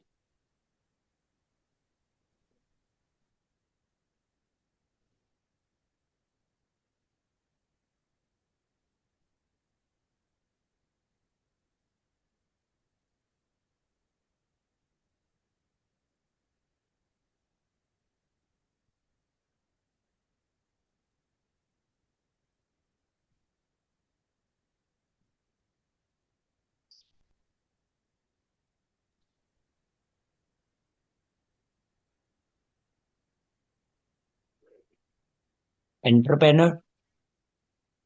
Entrepreneur. Okay. Hospitality. Will hospitality be thicker and perceiving or judging, feeling and judging? Hospitality is for guest relations, right? Marketing strategy. Correct. Entrepreneur and marketing strategies will come. Even a salesperson can come.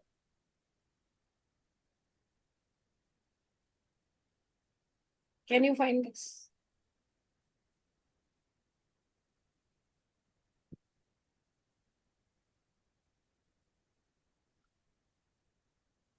Public relations. Public relations, yes. Marketing. Perfectly correct. Then human resource also.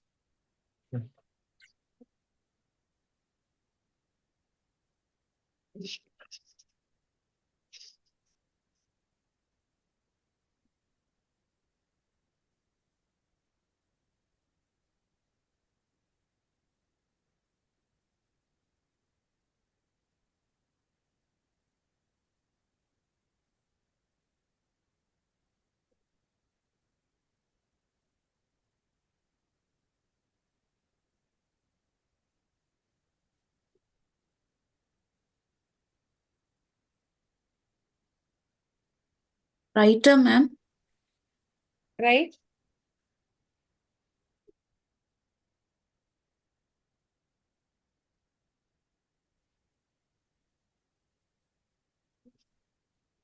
I think only writer. Counselor. Counselor is also right. A design Coun- teacher, social service can come. Counselor almost fits in every way then. Only feeling, correct? Mhm.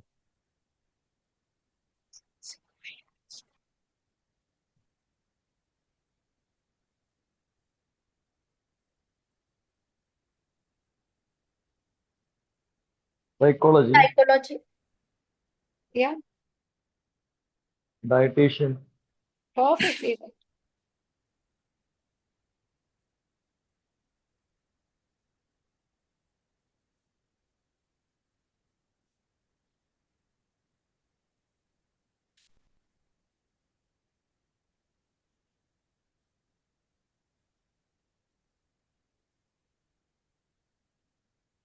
Interior designing. Interior designing will be more extroverted, introverted there. Introverted more. Advertising. Correct, Public relations. correct. Mm.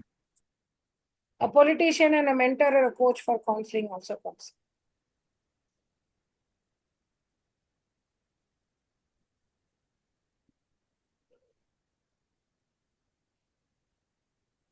Photographer and speaker. Brilliant. Extroverts. Yes.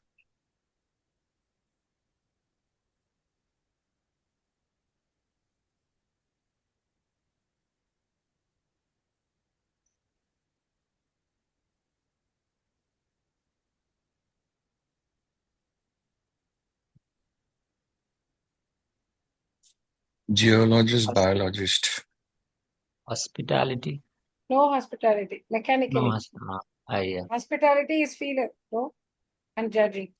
Yes, yes. Only geology, biology, and mechanical. A maintenance engineer you take, they are very spontaneous. So we worked on all the 16 examples. Did you notice it?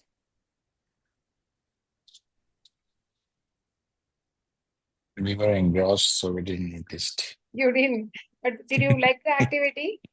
Yes, ma'am. Quite, actually, it helped us to get a thought process, like, actually what it Yeah, meant, then what we have learned. we get into this all the full form, this abbreviations also, ISTB and NST, all. Correct. See, the brain teaser, no? Yeah. Okay. You keep practicing. Take a stock of careers, whichever you know. And you're sure about the work nature. And ask for yourself whether which will be more applicable under each factor. Both are only one. Since if it is actually a career cluster or a career path, you can see there are multiple occupations bundled inside, job profiles bundled inside.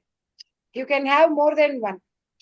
But if it is exclusively one occupation or career path, you may exactly be able to straightly learn.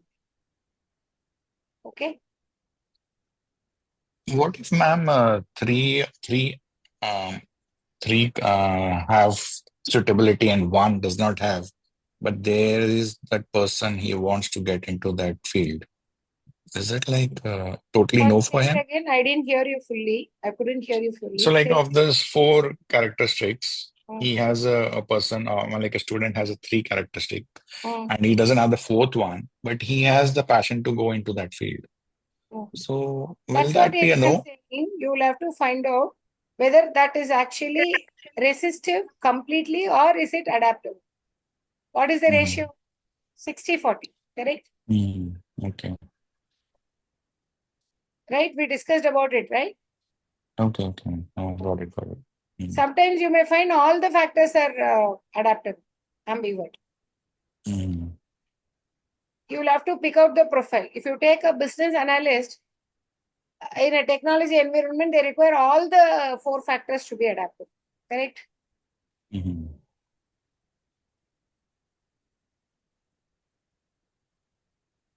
All right. So we have completed personality as one dimension up to how to observe. So you saw there are four factors. Under four factors, each factor there are two variants. So you're identifying which variant is dominant to combine the personality type. So this can permutate to 16 combination and we worked on. We have also learned how to map this to the work natures. But we had one, say attack point that this personality is adaptable to change, not automatically itself, provided it is interested by the, it is instigated by the interest, which is their inner calling. In fact, personality and interest are like spouse mates. They complement each other. You get to know your interest because of your personality. Though you are identifying personality earlier and interest later, the latter has an edge over the personality. If interest says, personality is ready to listen. Clear? So next we have to discuss about the interest. Will you be choosing to take a break and come back so that we can start with the interest? Yes, ma'am. Yeah, fine. Yes, ma'am.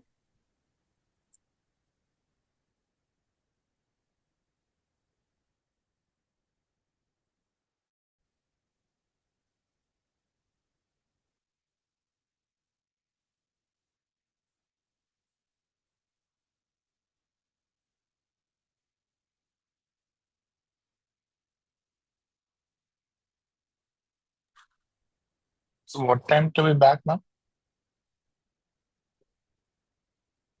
It's 4 o'clock now. 4:15 you can be back. Okay, thank you.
sex every day for the rest of your life?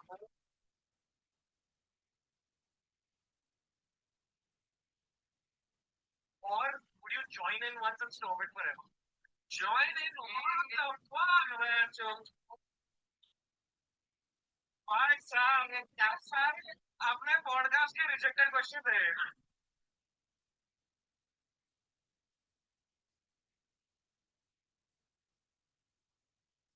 तो prank करता है ये पता है तो watch your parents have sex every day for the rest of your life. Wow, क्या हो रहा है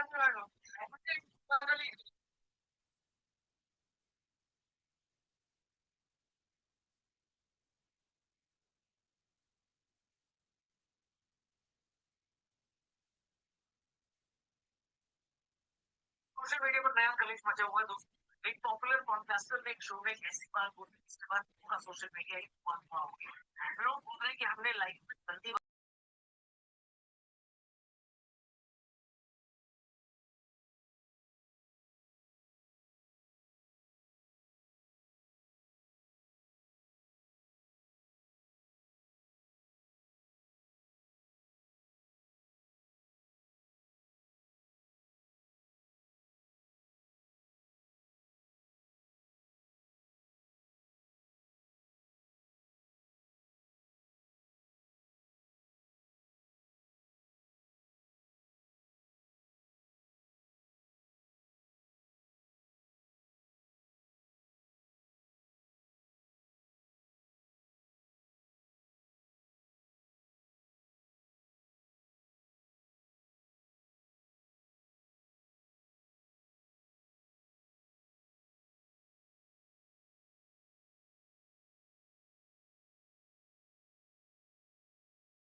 டேய், உன்னோட மொபைல்ல ஓலா ஆப் இருக்கா?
Shall we continue?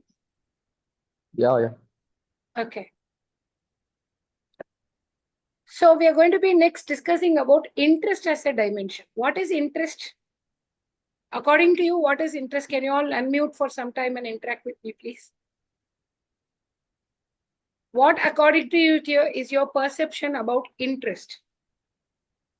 More than something like called likeliness. Likeliness? You mean More similarity? than, not similar. It is a lesser one between passion and everything like Okay. that. Somebody who likes it. Yeah, who likes more. Speaking about Who likes, who like to do something. yeah, who When you likes like very much. doing something, you enjoy. Yes, It makes you happy. Correct? exactly. All these are reflecting as your interest. Yes. So from an human behavior, we observed personality under 8 traits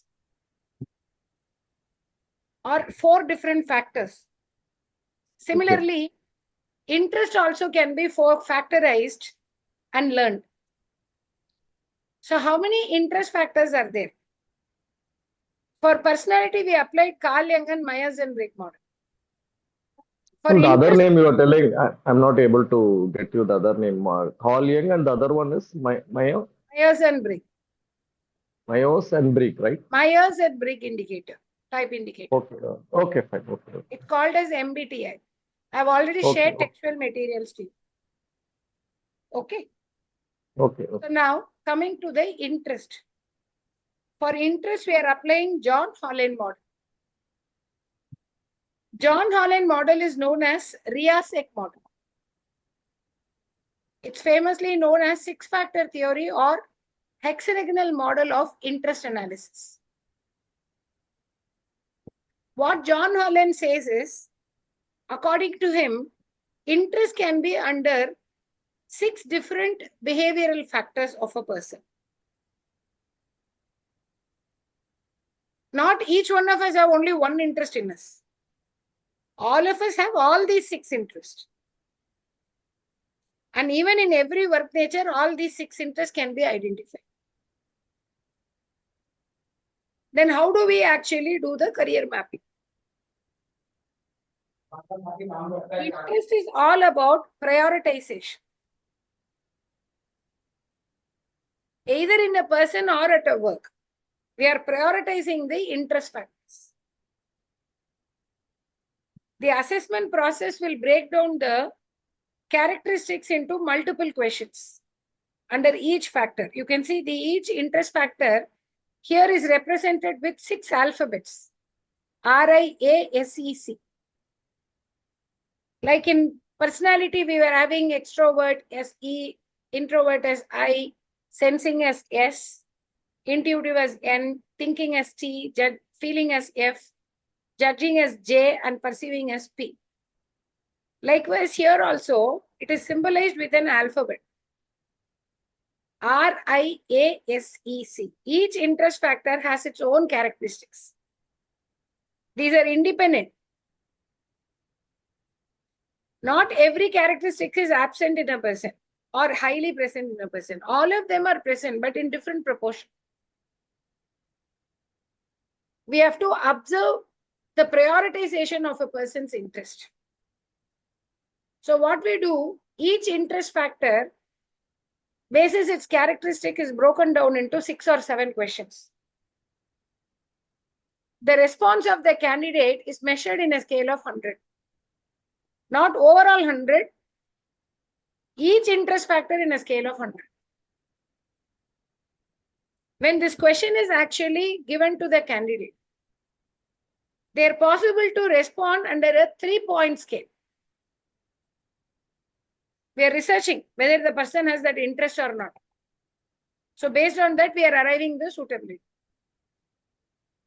In our research, when we ask them those questions, their response is yes, I have an interest to all your questions on this particular factor.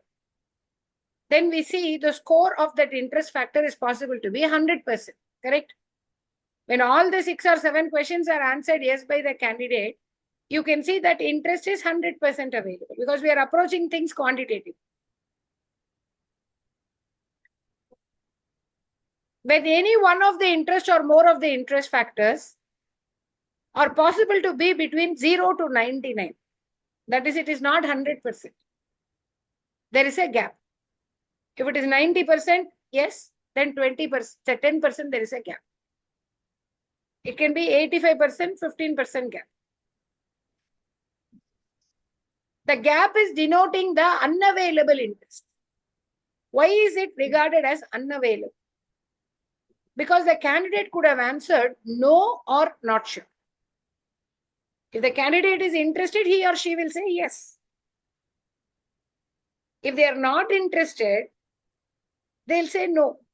The response is very transparent. But they're also possible to say not sure. Because in 13, 14, 15 years, their exposures are very limited, like Manoj was asking. When their exposures are very limited, they might have not come across that work situation. So they are possible to respond not sure. So you can see 3 points of response from a candidate for the interest-related questions. Yes, no, and not sure. If the response had been no or not sure, we treat that as an unavailable interest. Can we guide people with unavailable interest, Manoj? Can we guide? We can only guide with available interest, correct? Yeah. So we are only picking up the interest which are available and put them in descending order, which means highest to lowest. First highest, second highest, third highest, fourth highest, fifth highest, and sixth highest.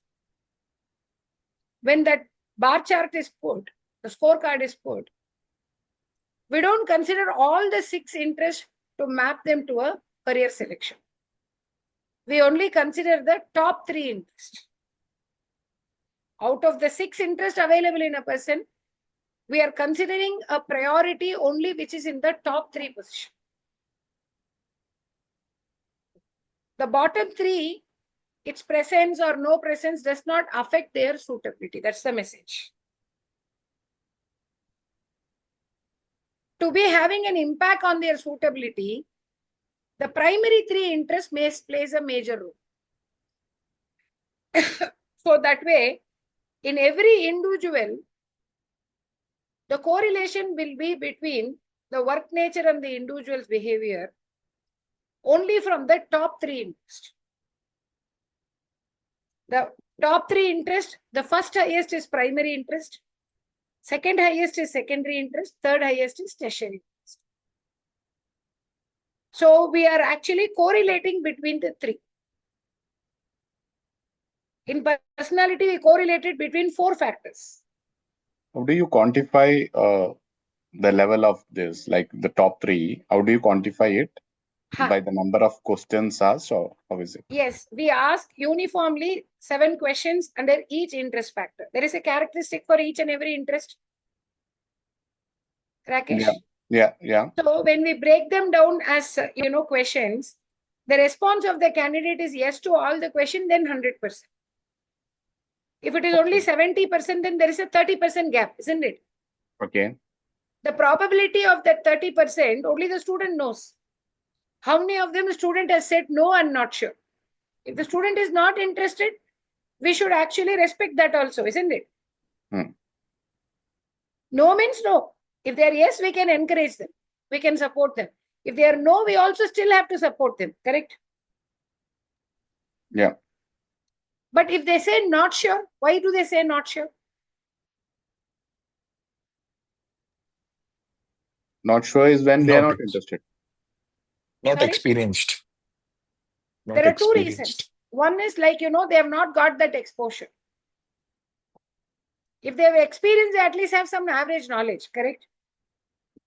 But if they have not at all been introduced to that, or they are in a confusion. Imagine a scenario, I am visiting each of you. Can I? Will you be happy to have me as your guest? Sure, ma'am. No? Sure. Sure. So consider I'm visiting you sometime in the afternoon. Okay. And it's around some 2:30. Obviously, our Indian guest relation gesture is what we are known for it. Any guest we have, we will immediately offer them to drink water, any refreshments, or even a food. If it's a meal time, even a food, correct? When I quote this, don't judge that I'm a very foodie person. I'm a very poor eater. Okay, so what I'm trying to say here is, if it is a lunch time, you will certainly ask me, Radha, how about lunch? Would you like to have some lunch? It's mid-noon. You're possible to ask, correct? Are you hungry? Will you have lunch? If I'm hungry, I'll say, yes, I'm hungry. Since you have known that I'm hungry, you will arrange me to get the food served. Or if I say I'm not hungry, no, then you will tell me, let me know once you're hungry, correct? You know how to reciprocate. But what will you do if I say I'm not sure I'm hungry or not? What will you do? You leave the place once, always you're confusing. You're trying to put me into trap, like Amrita said. Correct, Amrita? Right. No, don't think. I'm a sweetheart. I'll be a sweetheart for each of you. Okay, I'm not your regular teacher. Okay. So when I say I'm not sure, because you know, you're a counselor, right? You boys are also sweethearts. You know to empathize my position. You know that I'm in a confusion whether I'm hungry or not. Open-ended questions does not get the answer, correct? Easily. It leaves always probabilities. If you need a clear answer, you'll have to put closed-ended questions. How? It's already 2:30. It's going to be 2:45 now. Why aren't you still not hungry? Did you have a late breakfast or a heavy breakfast? If I say both, you know the reason what is happening inside. Correct? You can judge. It's not that I'm fully hungry. I'm not fully hungry also. A light meal can actually help me. But I'm hesitant to ask that. So what you will do? It's already, 4:30. Your flight is by around 6:30. Even in another next 1 hour, if you leave from here and reach the airport for check-in, then by then you will be reaching your home late night. These days, the food in the flight also is not that good. I trust you will not choose to eat that. But you may have to starve till, you reach home. You may feel exhausted already you're traveling. Do you think really you don't want to have anything? Why don't you have some light meal? I'll give you a couple of pulkas or sandwich or at least a curd rice so that you don't feel heavy. It can engage your stomach till then and your energy will be maintained. Is that okay? So you try to help me with troubleshooting my problem, correct? That may not be a full solution, but that can help me to open up. Similarly, when a student is actually answered not sure, you don't need the response sheet to know whether they have answered not sure. By looking at the report only, you can easily figure that out. And start proposing that particular interest character is a priority in which work nature. When you explain about that work nature, they get clarified. After clarification, if it is still a no, that interest does not see an incremental effect. But after clarification, you see if it is an yes, that clarity can see an incremental effect in the interest, or they won't be having a resistance. Am I clear?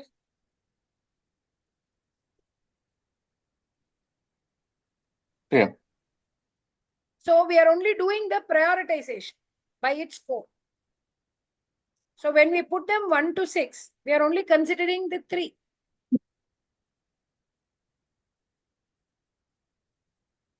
Why this 3? Do you have any idea? Why only 3? What if the interest is becoming clear later and it increases and overtakes the former interest? Is this kind of a thought coming in your mind about the change of interest? Yes, ma'am, possible because, at early stage, and they might get diverted due to some kind of influence. And then Correct. later on, they realize that that's not their interest. Correct. So we know if the interest is adaptable to change, according to the situation, whether it can be having good effects as well as bad effects. Correct? So we are just figuring out that. How do we figure out? Why only top 3? I usually give this example. I'll also use that example here. If people have this kind of a question, I give this example. I still haven't dropped my idea of not coming and visiting you. I'm going to come and visit. I'll come to each one of your places. I had only Bhupinder said yes. I think rest of you don't want me to visit you, correct? You don't want me to visit? You can, ma'am. You can. Shivkumar, don't judge me like that. No, you can. In the weekend. I am No issues. only 5 kilometers from my place. Always welcome. Okay. I have 2 houses in Chennai, one from Ullagaram, another from Porur. I will be shunting between these houses only. And anytime I travel. Okay. I'll plan to come. Okay. Now, you know how the Chennai weather is. In the evening, it is So I will have a chance to clarify my doubts also. Correct. So that at any case, everyone can do. See, what happens is, now what I'm saying is, you know the Chennai climate now. Or most of the part of country, it is still a winter. Or the time when I'm visiting you people is a rainy evening. I'm not visiting you in the morning or afternoon or evening. It's an evening time. Around some 5, 5:30, 6 o'clock. When I come, you may not be offering me any meal or anything at that time. It's an uneven time. Rather, you would actually ask for any refreshments I would have. You will first give me some water and then ask me what I would like to have. Correct? We ask our guests, isn't it? Will you give me a choice to ask what I want? How many of you will ask? Ask me that choice. Only now Bhupinder and Shivakumar. Amartha, don't even step this side, correct?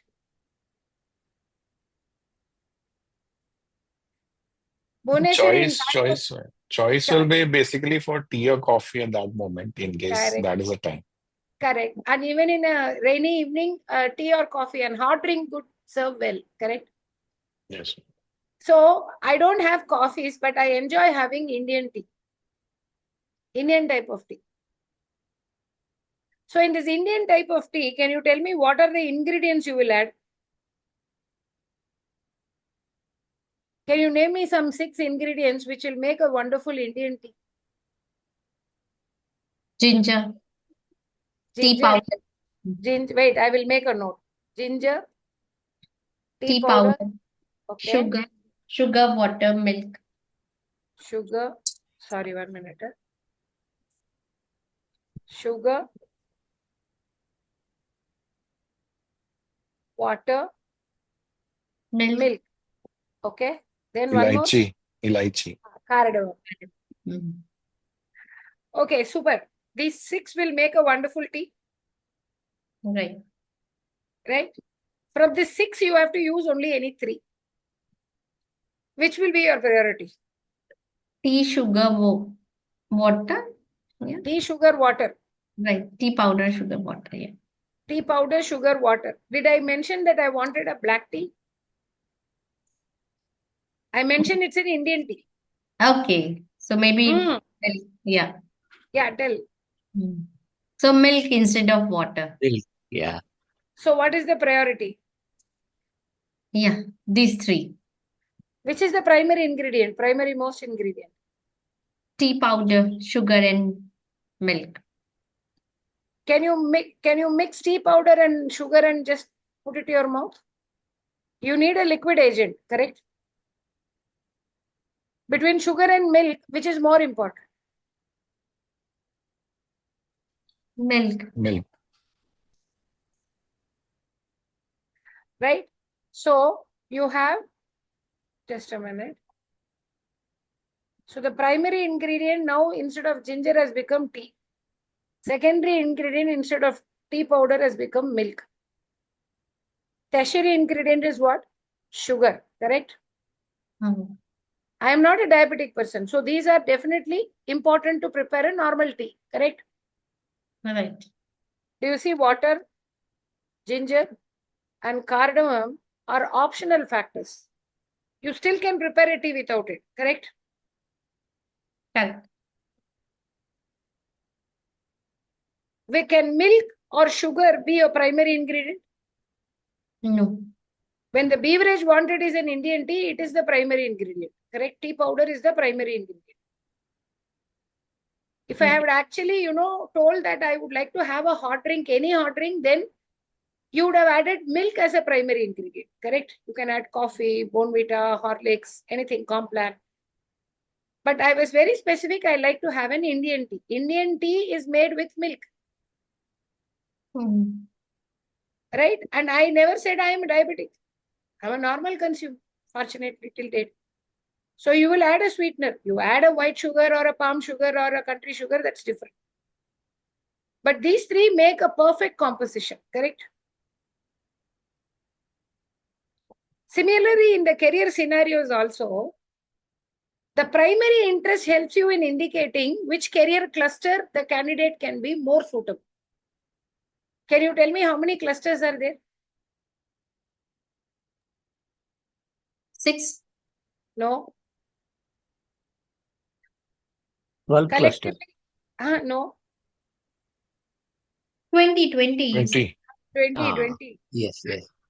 Like one test match, Cluster. that's one day match. Okay. So 20 clusters are there.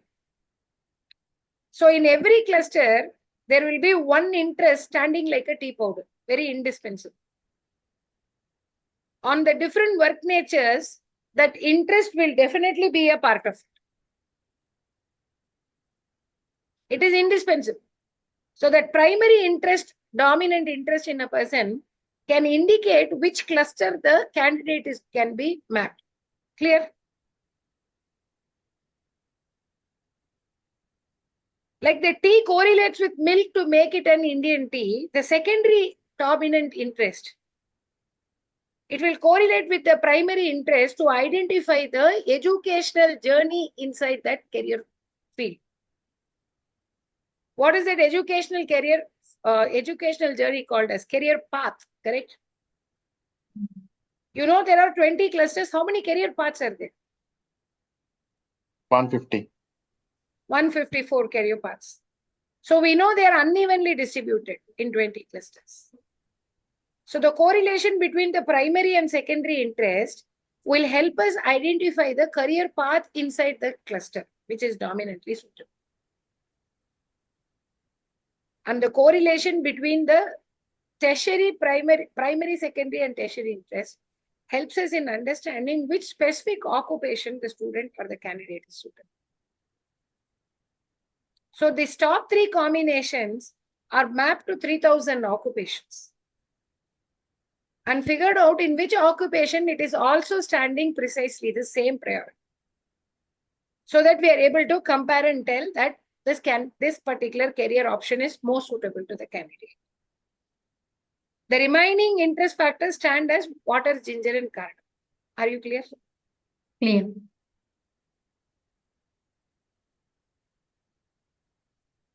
Your interest priorities and my interest priorities can be different. Right? There can be one or two which can be, similar to us. But even that can actually show a close differentiation. Which occupation or which specific education to take. Clear? Clear. This way, in personality, you saw when you picked up 4 traits, for one from each factor, you permutated 16 combinations. Here from the 6 interest factors, when you're picking up only 3, any idea how many combinations you can permutate?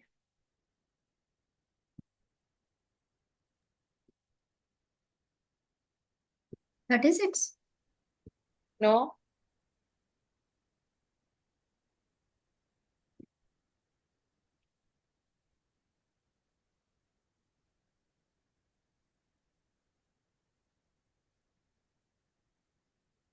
think. Think very strongly and very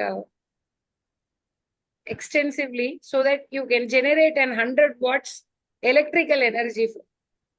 You could have noticed if somebody is thinking, there is an image that somebody is thinking, they'll put a bulb next, a glowing bulb, which is to say that the person can emit up to 100 watts of bulb to glow and, to illuminate a bulb.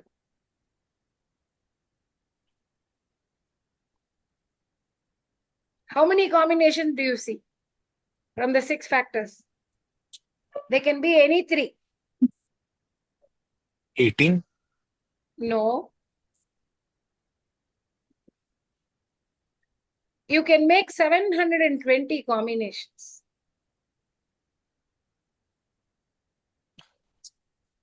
How many? 720 combinations.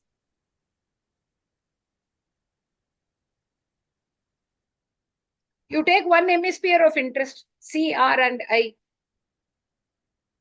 That is one combination. CIR is second.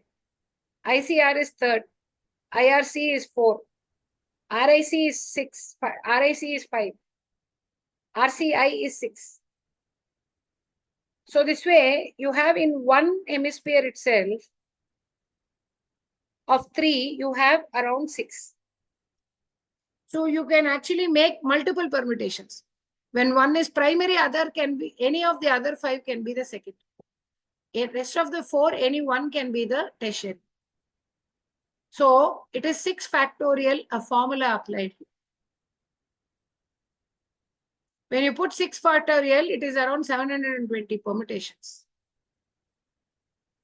So 720 interest types are correlated with 3,000 plus occupations and 12,000 plus job profile, so that we are able to be, so accurate in our career mapping. You had doubts, right? Whether will we be able to give an accurate suggestion? Some of you also voiced this out. Now you understood the methodology. This is only an outline what I am talking. If you know the characteristics of each interest factor, you can be able to quickly do it. So is this analogy helpful? Yes, ma'am. Because this is very, very crucial part of your learning. If you're not clear, please ask me. I'll try to use some other example to help you understand. Or if you're clear, I will just move.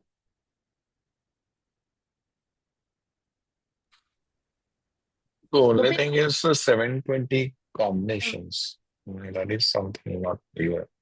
720 combination is not clear. Do you have a smartphone with you? No, I can, mathematically it could come, but what I meant to say is like you said we are supposed to select top 3. Then that top 3 will result in how many combinations as it went. Sorry? So we have to select the top 3 characteristics, right? Yes, only the top 3 is enough. That will result in how many combinations, ma'am? See, at any cost, 720 only. At that time also 3 of 720. 5, 5 of 4, 4 of 3, 3 of 2, 2 of 1. This will combinate for one interest priority, 120. How many 6 interest priorities are there? Interest factors are there? 6. 6. 120 into 6 is 720. Got it? When R is primary interest, I, A, S, E, C can be one combination. Right? In that case, we are picking up only 3, but still this other 3 also remains, correct? Other 3 ones. Other 2. Right? Yes, yes, sir. So we are possible to permutate totally 720 combinations.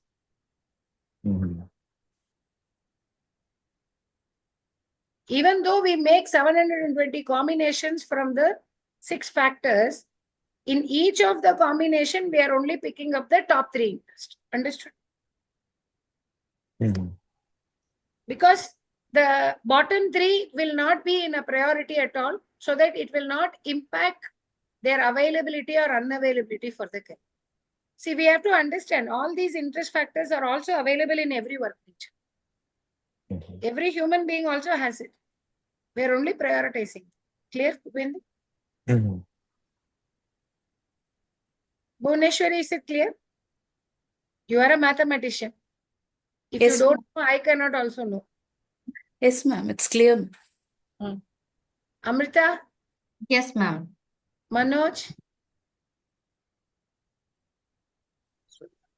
Can you explain this graph, madam? This things idea and this that all. that I will do after I explain each of the interest. Oh, okay, okay. That what you explained that is clear. Okay. Shivakumar? Rakesh? Yeah, it's clear. It's clear.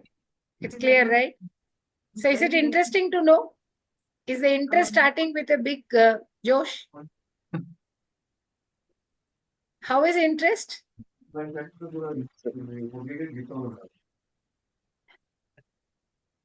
Is it interesting to know? It is. Yeah. Okay. So I'll clear the board. We will get into the fundamentals first. Let you people understand what are the interest factors. I'll explain all the interest factors. Then you please have a notepad with you. If you have any queries, kindly reserve. Let me finish it off. Then you ask me your doubts. Okay? And when you're observing, don't try to analyze which is primary, secondary, tertiary, fourth, fifth, and sixth. I'm going to explain an interest as a characteristic. Okay? Understand that interest so that in which of them you can see on the top three priorities. For now, only do that. Don't try to make it what is primary, what is secondary, what is tertiary. Okay? So, the first interest that we are going to discuss is the realistic interest. We know interest is doing something, enjoying to do something, liking to do something. So, realistic interest is doing hands-on practical activities, which involves manual activities, where we find physical tasks are very high. People with realistic interest enjoy doing physical activities, physical tasks. Now, these physical tasks can be indoor or outdoor. When indoor, you can see they enjoy working with tools, raw materials, objects, or any kind of machineries. Using all of these or any of these, they will be into any kind of manufacturing, production, testing, researching, any of or all of these areas which is connected with science and technology, and science and biology. This can be manufacturing of electrical, electronic goods, mechanical goods, instrumentations, or anything connected with any biological products, food processing, agricultural production. It can even include into animal services, animal biology. In all these areas, working with any kind of objects or tools or raw materials or any kind of machineries. While you find all these are very prominent, you see in such careers, realistic interest becomes very, very dominant. We already know science and technology are 5, which include science, maths, engineering, manufacturing, logistics and transportation, architecture and construction, information and technology. So in these 5 science and technology career, you can see realistic interest will be standing on the top 3 priorities as a primary or secondary or tertiary. It would take its position based on the intensity of the physical activity up there. The same applies for science and biology. Science and biology includes health science, agricultural science and environmental science, and also bioscience and research. You can see in these 8 career fields, doing physical activity, even being indoor, is very indispensable. Realistic interest is one of the top 3 interest priorities. This can be also in non-STEM careers because there are outdoor related physical activities also involved. If sports is a field, if someone wants to become a sports player or a fitness coach or even a sports physiotherapist, they choose to have high physical activity being outdoor. So undoubtedly, realistic is like a tea powder for them. Primary interest. Second is if you take public safety and security. This can be army, navy, defense, law enforcement services, especially people who are mostly outdoor. I would highly relate people who are into operations. The border security force at the coastal side, either by land or air or water, they're most of the time outdoor. The key reason why they would like to be into those profiles is because of this realistic interest very high. Because most of the time they are outdoor. Definitely based on the intensity of the physical activity being outdoor, their interest, realistic interest can be primary or secondary or tertiary. Because that's how, the job profiles are designed, they handle. So the non-STEM I said 2, sports and public safety. The third is hospitality. A chef in a kitchen. The primary interest is realistic interest. Or people who are into facility management. Right? They're also having realistic interest very high. The chef can be also a cook or a culinary specialist. But realistic interest is very indispensable. In a chef and a cook, it is very high. That's a primary interest, like a tea powder. Even in travel and tourism, most of the people are outdoors. Even people who are into science and technology, into environmental science. Environmental researchers have to first go out and inspect the bore wells or the soils, minerals, earth's crust, right? Being outdoor is very, very crucial for them. Okay? So this realistic interest is being indoor or outdoor, involving into physical activities with tools, raw materials, objects, machineries, or even being traveling outdoor.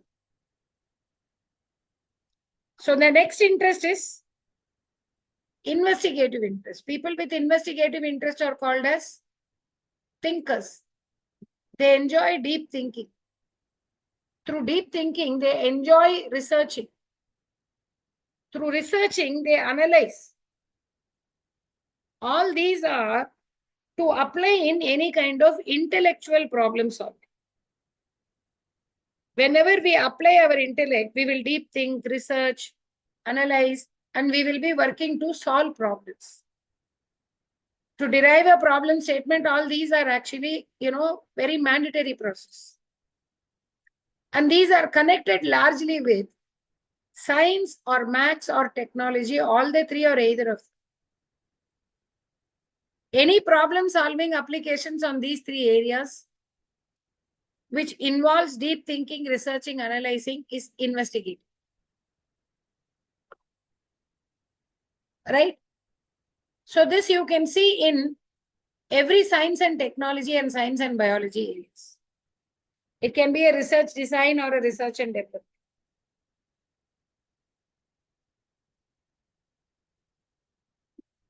The doctor's primary interest is investigative. Architect's primary interest is investigative. People in information technology is actually investigative. Okay, researching about an aircraft or a naval architect, also you can see they are actually into investigative, because they'll be, before constructing a ship or an even an aeroplane, they'll be very much clear about the objective of it. Right? So it is a lot of science and maths involved in it. So too much of investigation is required. So in every of the science and technology and science and biology careers, you see investigative interest is the dominant most interest. Apart from this, in the STEM, one more is accounting and finance. Accounting and finance cannot avoid maths. It may not involve core maths, but it will definitely involve business maths. The chartered accountant's primary interest is investigating. They'll be probing and investigating whether all the incomes and expenditures have been listed under the right heads. Is there any mistake? Right? They'll be analyzing. What is the income and expense? How much is the profit and loss? What is the income before tax? What is the income after tax? Has the company gathered assets or liabilities? All the financial reporting will be, mathematically represented. People who are into chartered accountancy, there is a high level maths. It's not easy. Many times, the schools are actually offering students who have not scored more than, 85%. They don't give them science and maths. They tell them, you go to a commerce. That person has never studied chartered accountancy. They must come and check with Bhuneshwari. Right? She will talk about the blood that is coming every time out of her ears. Correct, Bhuneshwari? Yes, ma'am. Whatever you want to say, I am saying. Correct? Yes, ma'am. Yes, ma'am. So, the primary interest of a chartered accountant is investigative. But in a normal accountant, this will be definitely as a tertiary interest. It's one of the priorities because they apply banks and go up till trial balance. Right? They are not doing anything physical activity. That's not a priority. But investigative is primary. Then when you look for any role in accounting and finance, you will definitely see investigative interest based on the intensity of the problem solving, applying maths and analysis. It would take the primary, secondary and tertiary. Not only in STEM careers, even in non-STEM. If you take legal service, involves also high investigation of facts. So you see this as an indispensable interest factor in legal service. Be a lawyer or even anyone who is into forensic science. Okay. So that's about the investigative interest. The next interest is about artistic interest. People with artistic interest are called as creators. They enjoy doing creative things. They see, creativity is about doing different things, different from usual, which actually is carried out by them in an after new ideas or even existing ideas, which can actually project a variety or versatility and attract others, where it promotes an aesthetic through their artistic creation so that people are starting to like it. Right? They're emotionally attached to that expression called artistic interest. They wouldn't choose to do anything repetitive. They want to do always different from usual.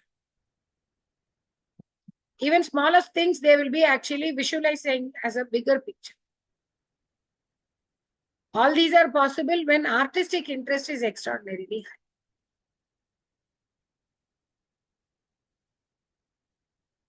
high. Okay? So that way, we will be able to see artistic interest being dominant in only one career field out of 20, which is arts and language arts. You call it, any fine arts, drawing, painting, or it can include sculpting. In all these areas, you can see artistic interest is the primary interest. Even people who are into performing arts, design arts, okay, all these areas, artistic interest is the primary interest. Apart from the field of arts, only in one career option from the rest of the field, Artistic interest is the primary interest. Where is it? A chef's primary interest is realistic. But a person who is into culinary arts in hotel, their primary interest is artistic. Okay?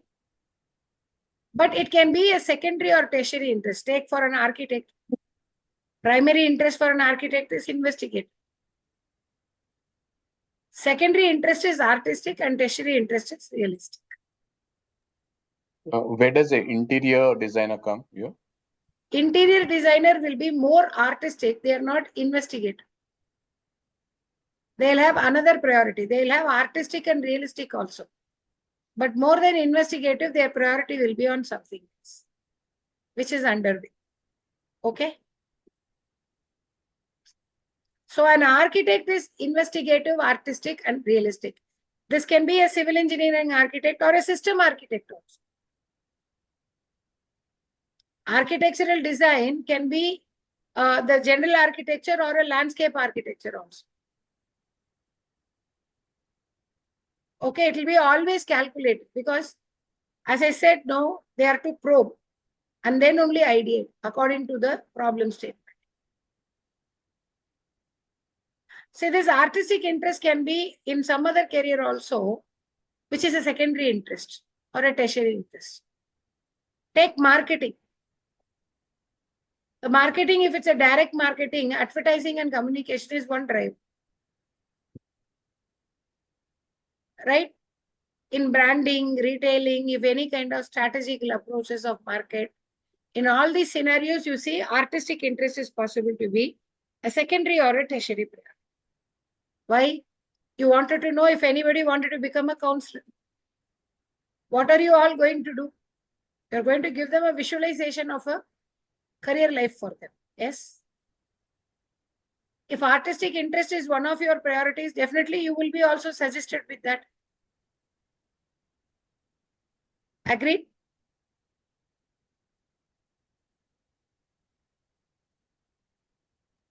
Yeah.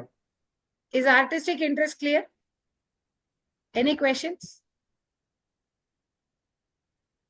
Design can be the secondary interest for them. The design, particularly arts design, if you see, the fashion design, interior design, web design, graphical design, they are all more creative. So you can see artistic interest is the primary interest. That's why these work natures are not from science or computer information technology. They are from multimedia animation, game designing, which is VFX, or UI UX is actually, web designing. Okay. Right. So they all are coming under arts and languages field. Even a photographer's primary interest is artistic interest. Okay. Okay.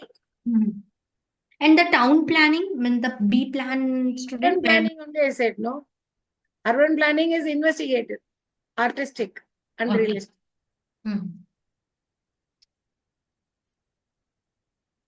So if artistic interest is clear, I'll move to the next interest. People with social interest are called as helpers. They enjoy connecting with others. And they want to have an emotional connect. When it is an emotional connect, emotions are mixed. Our emotions, when it leads us to help or support or educate and teach people or counsel and motivate people or inspire and entertain people. In all these, there is a social connect, isn't it? They are not very mechanistic. Even they'll be very warm and caring towards animals. Very empathetic and sympathetic in their approach. The connect can happen one-on-one, one-to-many, or many-to-many. Doctors aren't extroverts. Doctors are introverts. But one of the crucial interest why people are choosing medical as a profile is social interest. Even a cosmetologist, who is actually a cosmetic surgeon, You may think they are artistic. No, they're doing it scientifically, investigative, realistic, and social. Otherwise, we'll have multiple Michael Jacksons, correct? Artistic is not a priority, right? They go through some dimensions, right? To look. Correct. So that is not artistic is not a priority here, isn't it? It will go like a water, ginger, or cardamom. For a medical profession, social interest is very, very important. But that's actually, investigative and social are like tea and milk. If you take a physician, is investigative, social, and realistic. For a surgeon, they don't choose to interact with people much. Their job will be very mechanistic and they are very unemotional, realistic. They are investigative, realistic, and social. Now you take a dentist. Dentist investigation itself will come only after the testing, correct? Few days before, I went to a dentist. My mouth was looking like one Nike symbol. You know, right, how the Nike shoes, Nike t-shirt, Nike caps and all look. My left jaw alone had swollen. Because, I had a sensitivity. I didn't realize it is sensitivity. It was near my ears pain. I went to the ENT doctor told nothing problem. Then opposite to my, that ENT, clinic only was in the Ramay Hospital at Bangalore. So opposite only, there was this one, which you call the dental hospital. So when I went there and I was telling it is paining like this, like that, I was giving lot many inputs. The doctor told me very patiently, can you open your mouth? She had one pincer and one small mirror and found one small decay. It was creating a sensitivity. She removed that decay, but she said that you have to go through a root canal. What to do? She said that you will have to visit at least, every week once, next for 4 or 5 weeks. My mouth, that's all. She was doing all masonry work. First she was digging, then she was putting some plaster there, then putting a root cap on it. Many things she was doing.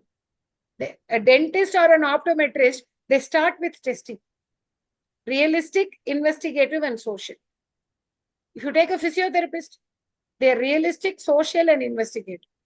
They are from the paramedic.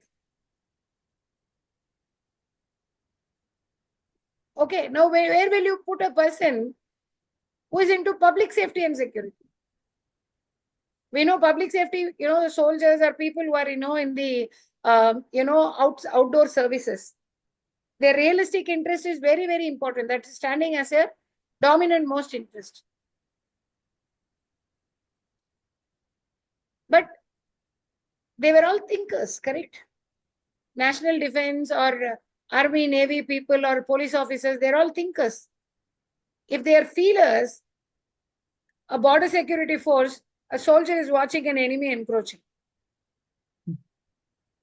As a person, he is actually made that way to shoot him at sight. Otherwise, that enemy will shoot this guy. They don't have emotions that way. But they have a lot of emotions for their country. Public safety and security. They directly or indirectly connect with the public in order to safeguard them. It's a service. Same is also education. A teacher, whoever is, doing whichever subject study and wanting to become a teacher, you see, social interest is their primary interest. Education is a service. Human service, psychology, sociology, mentoring and coaching, all these, brings that person with social interest very high. Even if you are not a feeler who've been there, your social interest has actually, magnetically attracted you. Understood? Yes, right. The only thing I'm, doubtful on this word is like the trustworthy. Trustworthy, yes. When you go and visit a doctor, what happens? We are unwell. When we are unwell, are we very confident? We have a fear, correct? Yeah. We have a fear. What does the doctor do? They are not talking to us to learn about the medical aspects from us. They talk to us to actually pacify us. They say, don't worry, let us treat this problem, Correct? They give us confidence, isn't it? Mhm. Same also. How many people know what is happening in the borders? In a day, at least one person is losing their life, not because of the enemy, being into many insecure conditions in the environment, correct? They're selfless. Isn't it a service? Mhm. It's also a social connect, right? It can be one to many, many to many, or also one to one as well. Mhm. So it can come in counseling, mentoring, and even the social interest is a primary interest in 2 or 3 fields, or very, very mandatory to be as a tea powder. One is medical, second is public safety, third is education and training, and fourth is human service. These fields cannot exist without social interest on the prominent side, primary or secondary interest. But if you take in professions like marketing and advertising, connecting with consumer is very important, right? An entrepreneur starts a business, he or she has to go to the market and understand the consumer's expectation, correct? The consumers are buying because of the need to buy and ability to buy. If these were only the reasons for where the consumers were buying, then there should have been a perfect equilibrium between supply and demand. Did we see that? Why? No. When need to buy and ability to buy were not there, were not sufficient for the consumer's buying behavior, it was actually hampered because of their willingness to buy. Consumer psychology told this as to us. They don't have that willingness to buy. When they don't have a willingness to buy, the marketing and sales people connect with them with a strategy and create an urgency. They build relations with them. Sales people give discount, correct? There is a social connect by giving discount. Marketing people, they tell them how trustworthy they are. You buy this product from me, I will be extensively serving you on this. Are there people still looking for buying air conditioners for, I will go only for Voltas or Blue Star? Correct? Bhupinder, are they there? They're not ready to go with LG or any new brands, right? Yes, yes, ma'am. So that means what? It is a trustworthiness that they have created, correct? They've related with people and they've done a branding there. Mhm. So customer relation in any format requires a social inclination, isn't it? Social connect. Mhm. But you will not see that as a primary interest. It will be a secondary or a tertiary interest, which you find even in hospitality. It can be, guest relations or food relations, right? It is always, people liking, isn't it? Where that is mattered at work more, then you see on their work nature, top 3 interest, social interest is very high. Mhm. Based on the intensity. Even in sports also, right? Sports person is a thinker. What is increasing their social perceptibility? Their primary interest is realistic, but secondary interest is social. Mhm. Correct?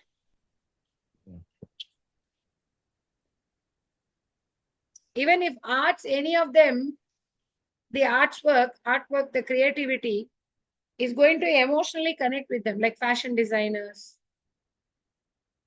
or it can be accessory designers, performing artists.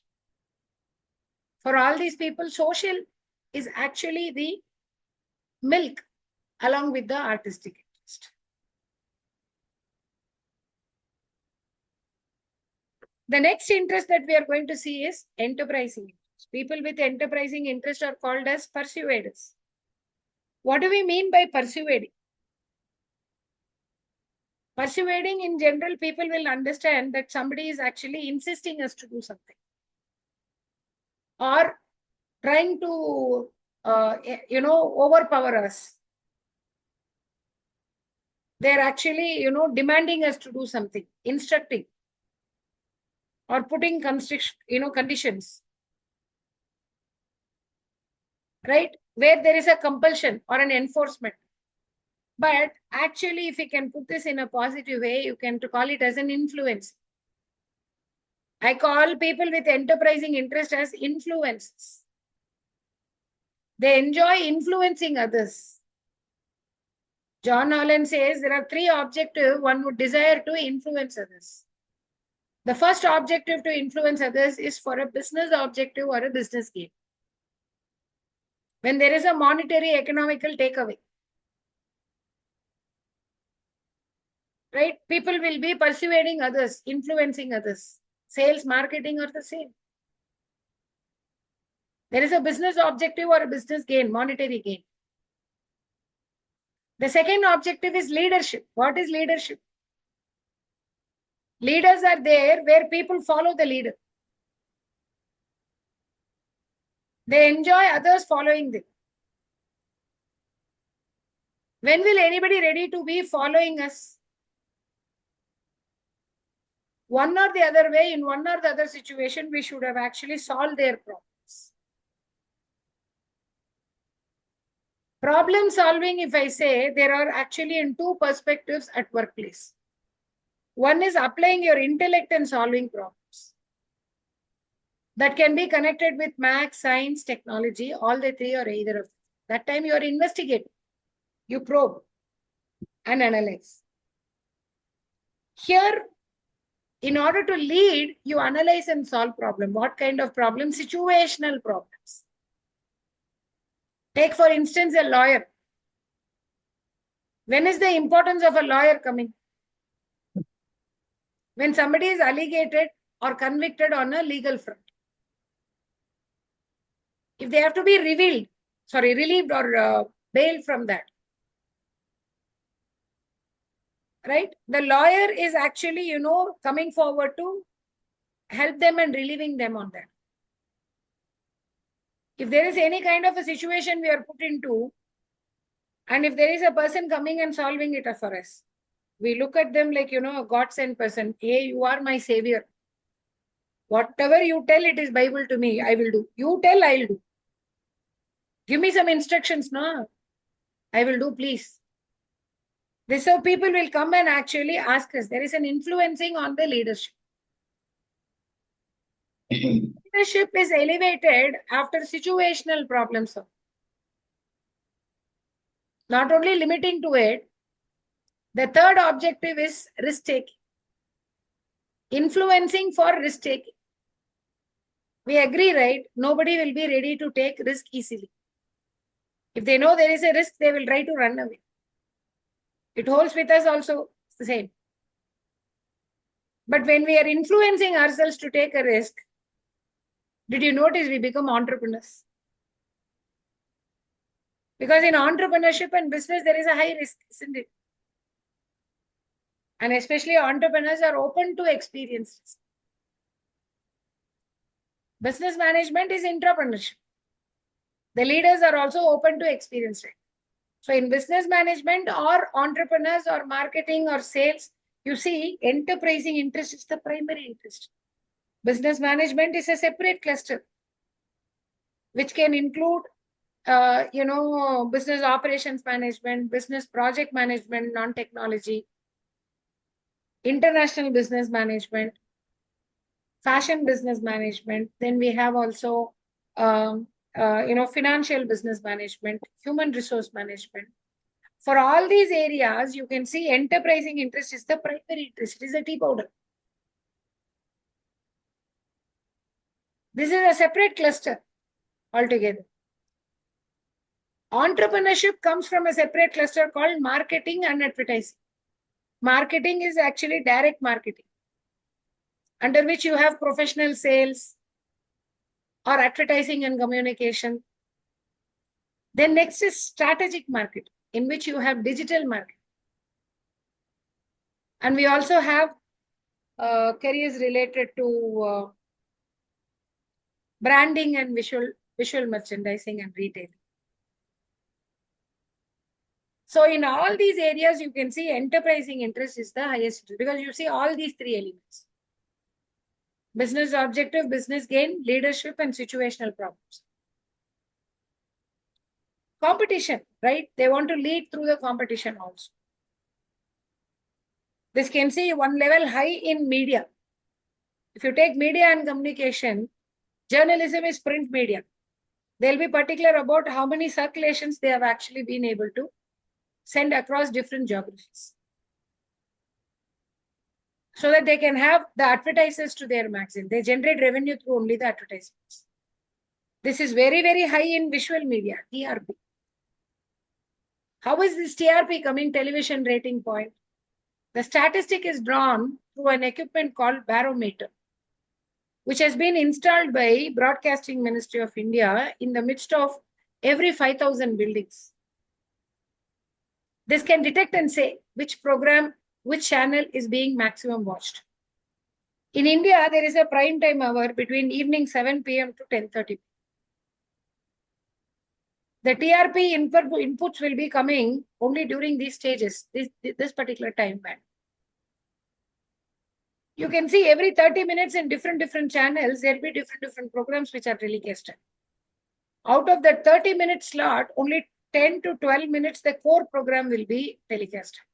Remaining 18 to 20 minutes, only advertisements, because they invite revenue to media through those advertisements. It is not because of advertisement their TRP is increasing, right? Because of the multiple viewers, the TRP is increasing. And the business people are actually making a chance of that advertisement. Next, if you look at hospitality also, hospitality is again a business. Hotel, event, and also travel. They have taken guest relation as a business. Food industry as a business. So you can see enterprising and social are like, soulmates. Primary interest is enterprising, secondary interest is social. In media and communication, I miss saying one thing, politics. A politician, charismatic leader, correct? Is media including also politics? Definitely, yes. Politics comes from two fields. One from human service, another from media and communication. In human service, the politician is a public opinion analyst or a public relation officer, where their social interest is very high. They want to be very causative and do something good to the society, for which they are attempting to influence. By they are influencing them. Come, this is what is next required. They try to counsel them, influence them. So the politician in human service is social and enterprising as primary and secondary. But in media and communication, they are enterprising and social. They are the political analyst. There is a new age career option in this politics called international relationship, IR. Normally, IR means this IR refers to international relationship, establishing especially trade connection between two or more countries. So they want to capitalize in case any goods from those countries are going to be coming to them at a lesser cost, or getting opportunity to export our commodities. So international relationship can serve in different situations. During the Ukraine war, the students who were into that neighborhood area of Ukraine, who were from India. So, at least one batch of aircraft people, they were in hostage. They were all relieved and safely landed in India. Not even one life loss did we face. That's because of the political relationship. Even public relation and corporate communication, many CSR activities. Why are they happening? They want to be very causative, but it is for their business sustainment.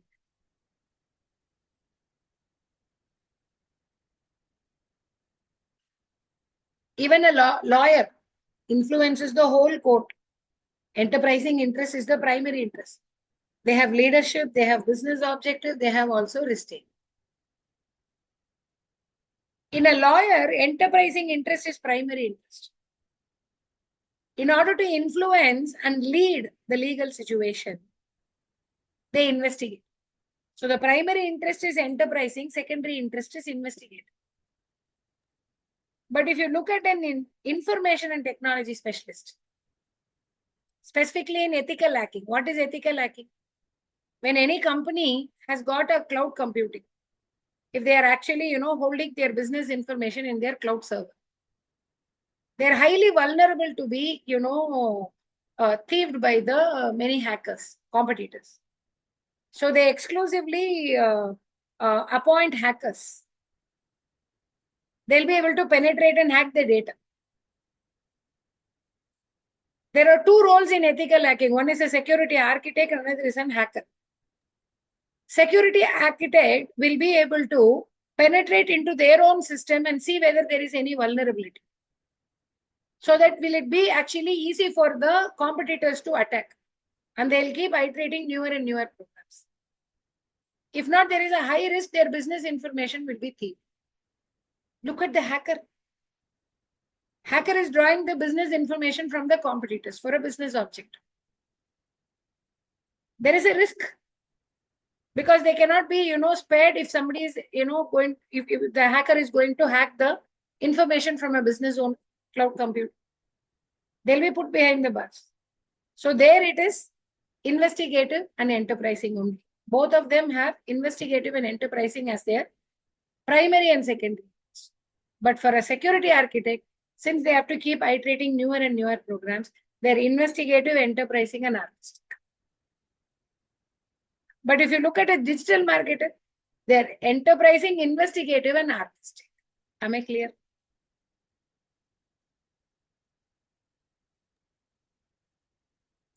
For a digital marketer, social can be like water. Right? So conventional and realistic are like water, ginger and curd. So investigative, enterprising, investigative, and artistic. So I hope enterprising interest is clear. This is clear. The final one I would like to, one more thing I want to say. Enterprising interest is influence. You take a psychologist. Psychologist can be a clinical or a counseling psychologist. For both of them, social interest is the dominant interest. Clinical psychology deals with the effects. Counseling psychologist deals with both cause and effects. If somebody has got a mental health problem, they visit the clinical psychologist to understand like how they can actually get that solved. The clinical psychologist will be looking at the effects and based on that, investigating the root cause for it and suggesting how it can be unplugged.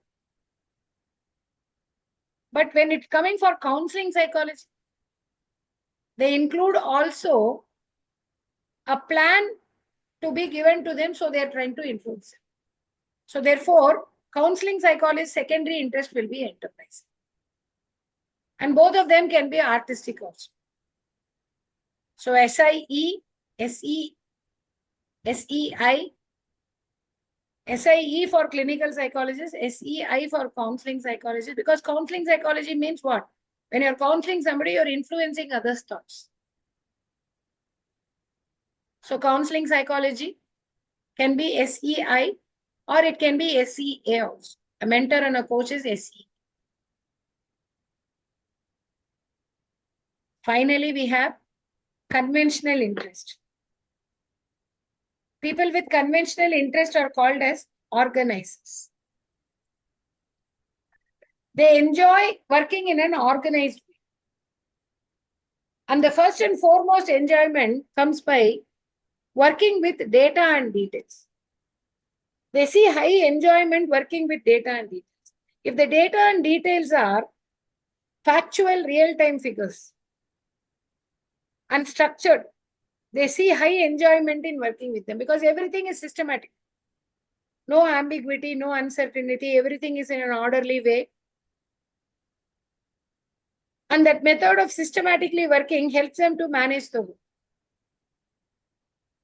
This is when the data and details are very clear, organized, and also structured. They also see enjoyment when the data and details are not clear, very fussy, or they are unstructured. Organizing them and giving them a structure They enjoy such activities also. Because for them, organized working or organizing and working is very, very, lovable activity. They see in adding some value, which can actually project everything as per a standard operating procedure, which helps them in managing the work. So this is planning, organizing, monitoring, and control. This is very, very high in few clusters, very indispensable. First and foremost is government service. It can be a civil administrative officer, Indian economic officer, or short service commission. In every case, there are standards, statutes, policies, system. Everything has to be, everything is preset and everything has to be followed. Next, when you take education, it is a system. The education system offers a curriculum in each stage of their education. The institution is able to adhere to that curriculum, and they are able to also are empowered to autonomize selective part of them as their syllabus. Whatever the education system has offered as a curriculum completely are not delivered in the institutions. They are able to autonomize according to the limit given to them. The same holds also for the teachers in the academic institutions.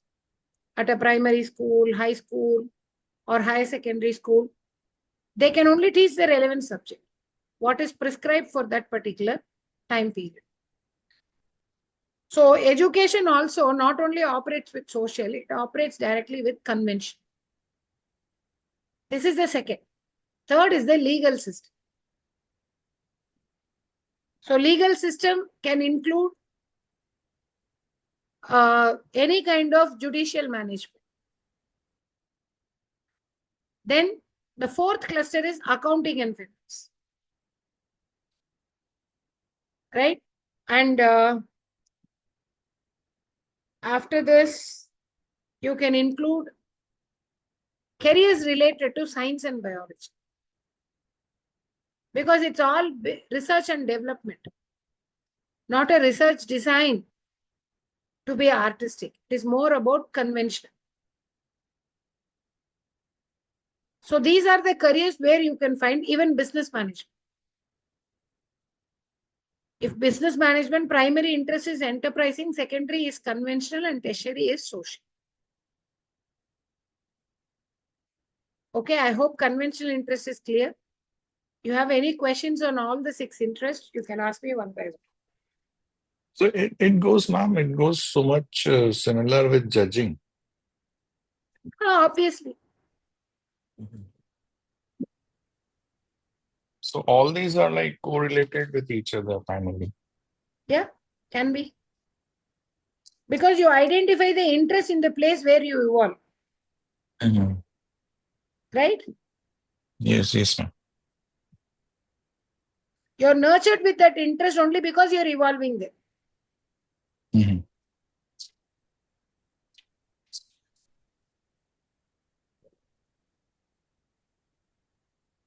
Any question on the specific interest? How is it? Ma'am, career counselor in which interest will come in mind? What about the primary interest in the career? Social interest. I explained what you were doing when I explained. I No, specifically explained social, investigative, and enterprising. Did I say that? Career counselors will be also futuristic. A person who is doing career counseling from psychology, they will be SEI or SEA.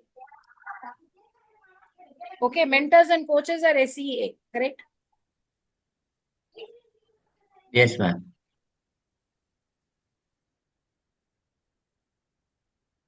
Okay. So there will be overlapping between personality type and interest type, the behavior or the pattern or So that something. we will see later. Okay. First, you become strong by interest. You did an activity for personality, correct? Right. Similarly, you also have to do an activity for interest. Would you want to do that activity today or tomorrow?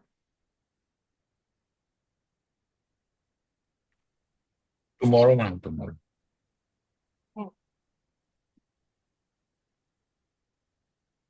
But did you like in which one? Personality or interest? Which was interesting?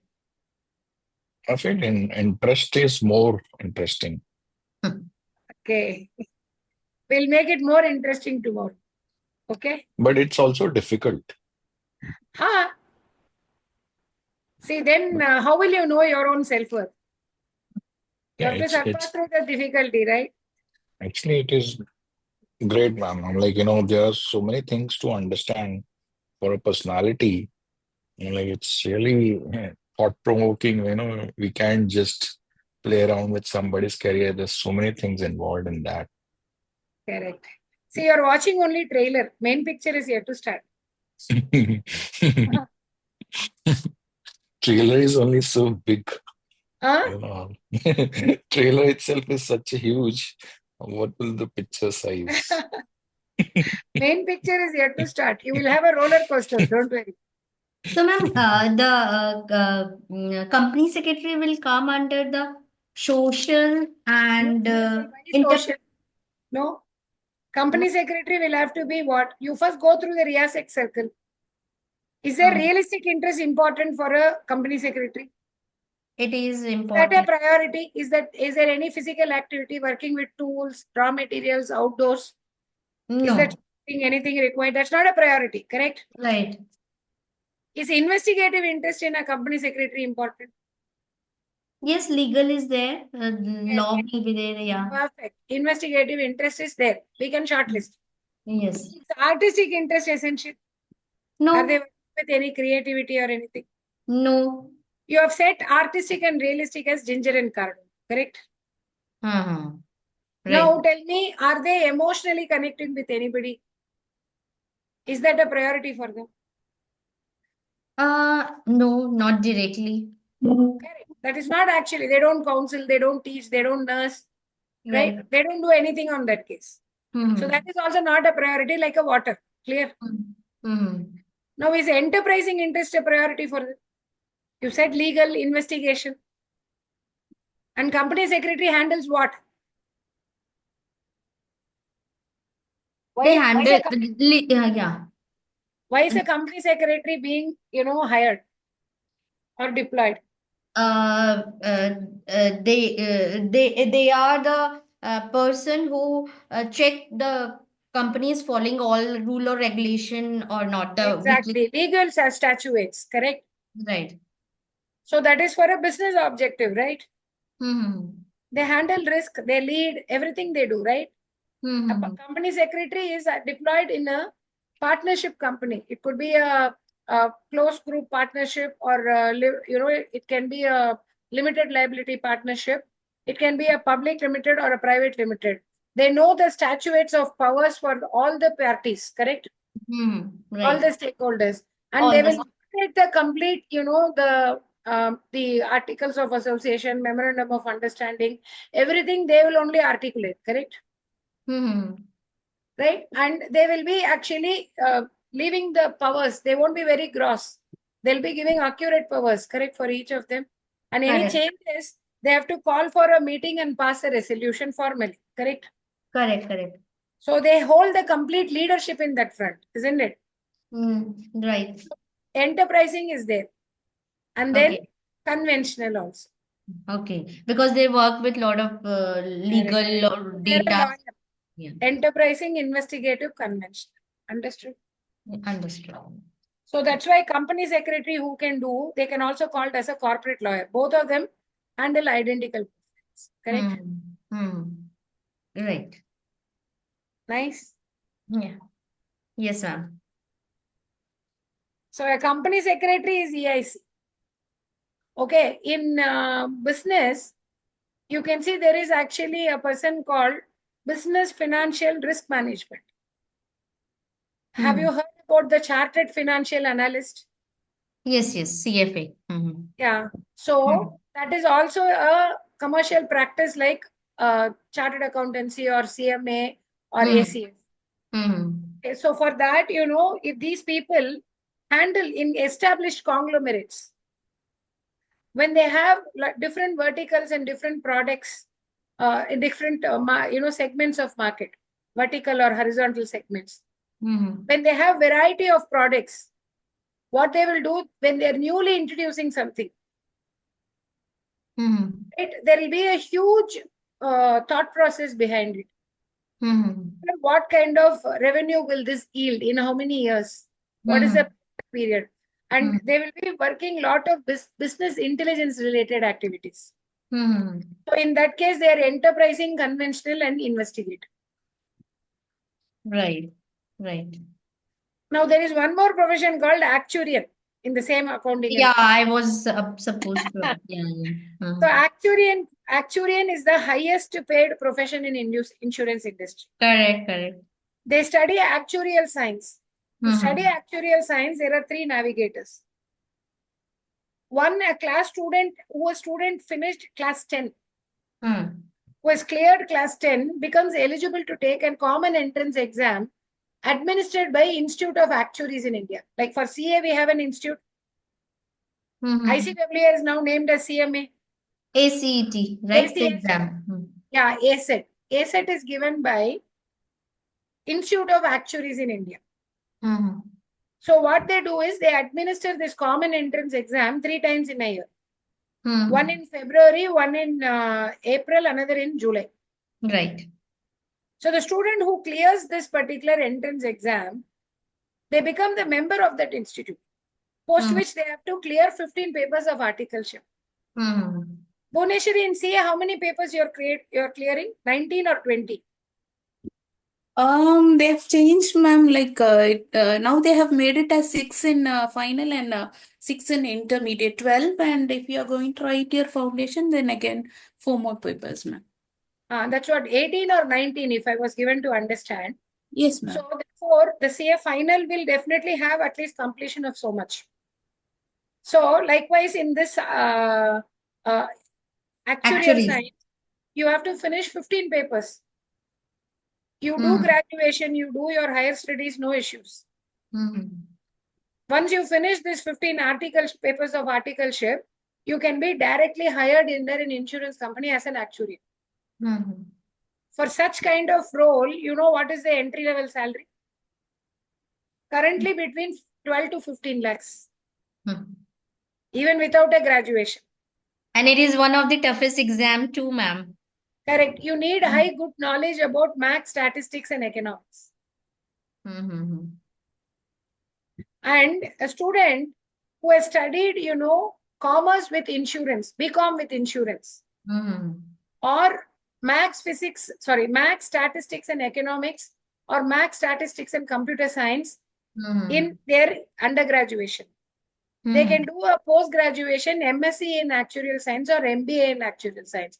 They will be only deployed as underwriters, not as actuarial. Correct. Okay, the professional practice image comes there. The highest paid actuarial in India is 70 lakhs. So the CFA, all these, requires a lot of intensive mathematical knowledge. Can you see the parents who are very conventional, when their child is good at maths, they think the child has scored even 85-90%, they put them into only, engineering. They don't even think whether, they think it is a downgrading other than engineering. They underrate it, right? Right. So for that actuarial science, they are dealing with fussy information, correct? Insurance means it is risk. Right. They are having a data which is fussy data, and they are analyzing it with, a mathematical approach, and are also covering the risk about it, enterprise. Understood? Right. So financial risk or any kind of risk. So they are C, I, and E. Then where is the normal accountant? C, E, and I. Understood? Because they do less maths. Got it? Got it, ma'am. Yeah, got it. Thank you so much. Yeah. So after 10 they can start, means they can give the test. I wasn't aware. Yeah, they can register. They can register for it. For CA also you can do after 10th, but appear you can do after 12th only. They Or can you are in have their 12th. foundation. And CA and all, it takes a longer time. Hmm. But actuarial science, if they are determined, because there are many coaching centers, financial centers who are good to teach students on those statistical areas required for actuaries. Yes. There is one in Mumbai also who teaches for actuarial science. Yeah, ASET exam. Yeah. See, the centers are in different places. There is one at Bangalore also. My younger daughter has actually cleared that ASET and she is a member. But she does not, she's not paying her attention in that. She's an HR analyst. Okay. She did her statistics, maths, and economics in her undergrad. And I was suggesting her for ASET, but she was more interested in HR. So she did her human resource management in a B school. And now she's an HR analyst. Okay. Great. Okay. Yes, ma'am. All right.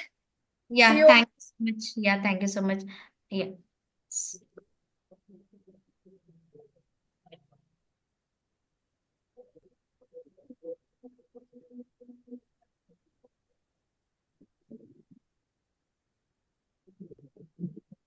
Ma'am, yesterday's and today's Today recording. will send.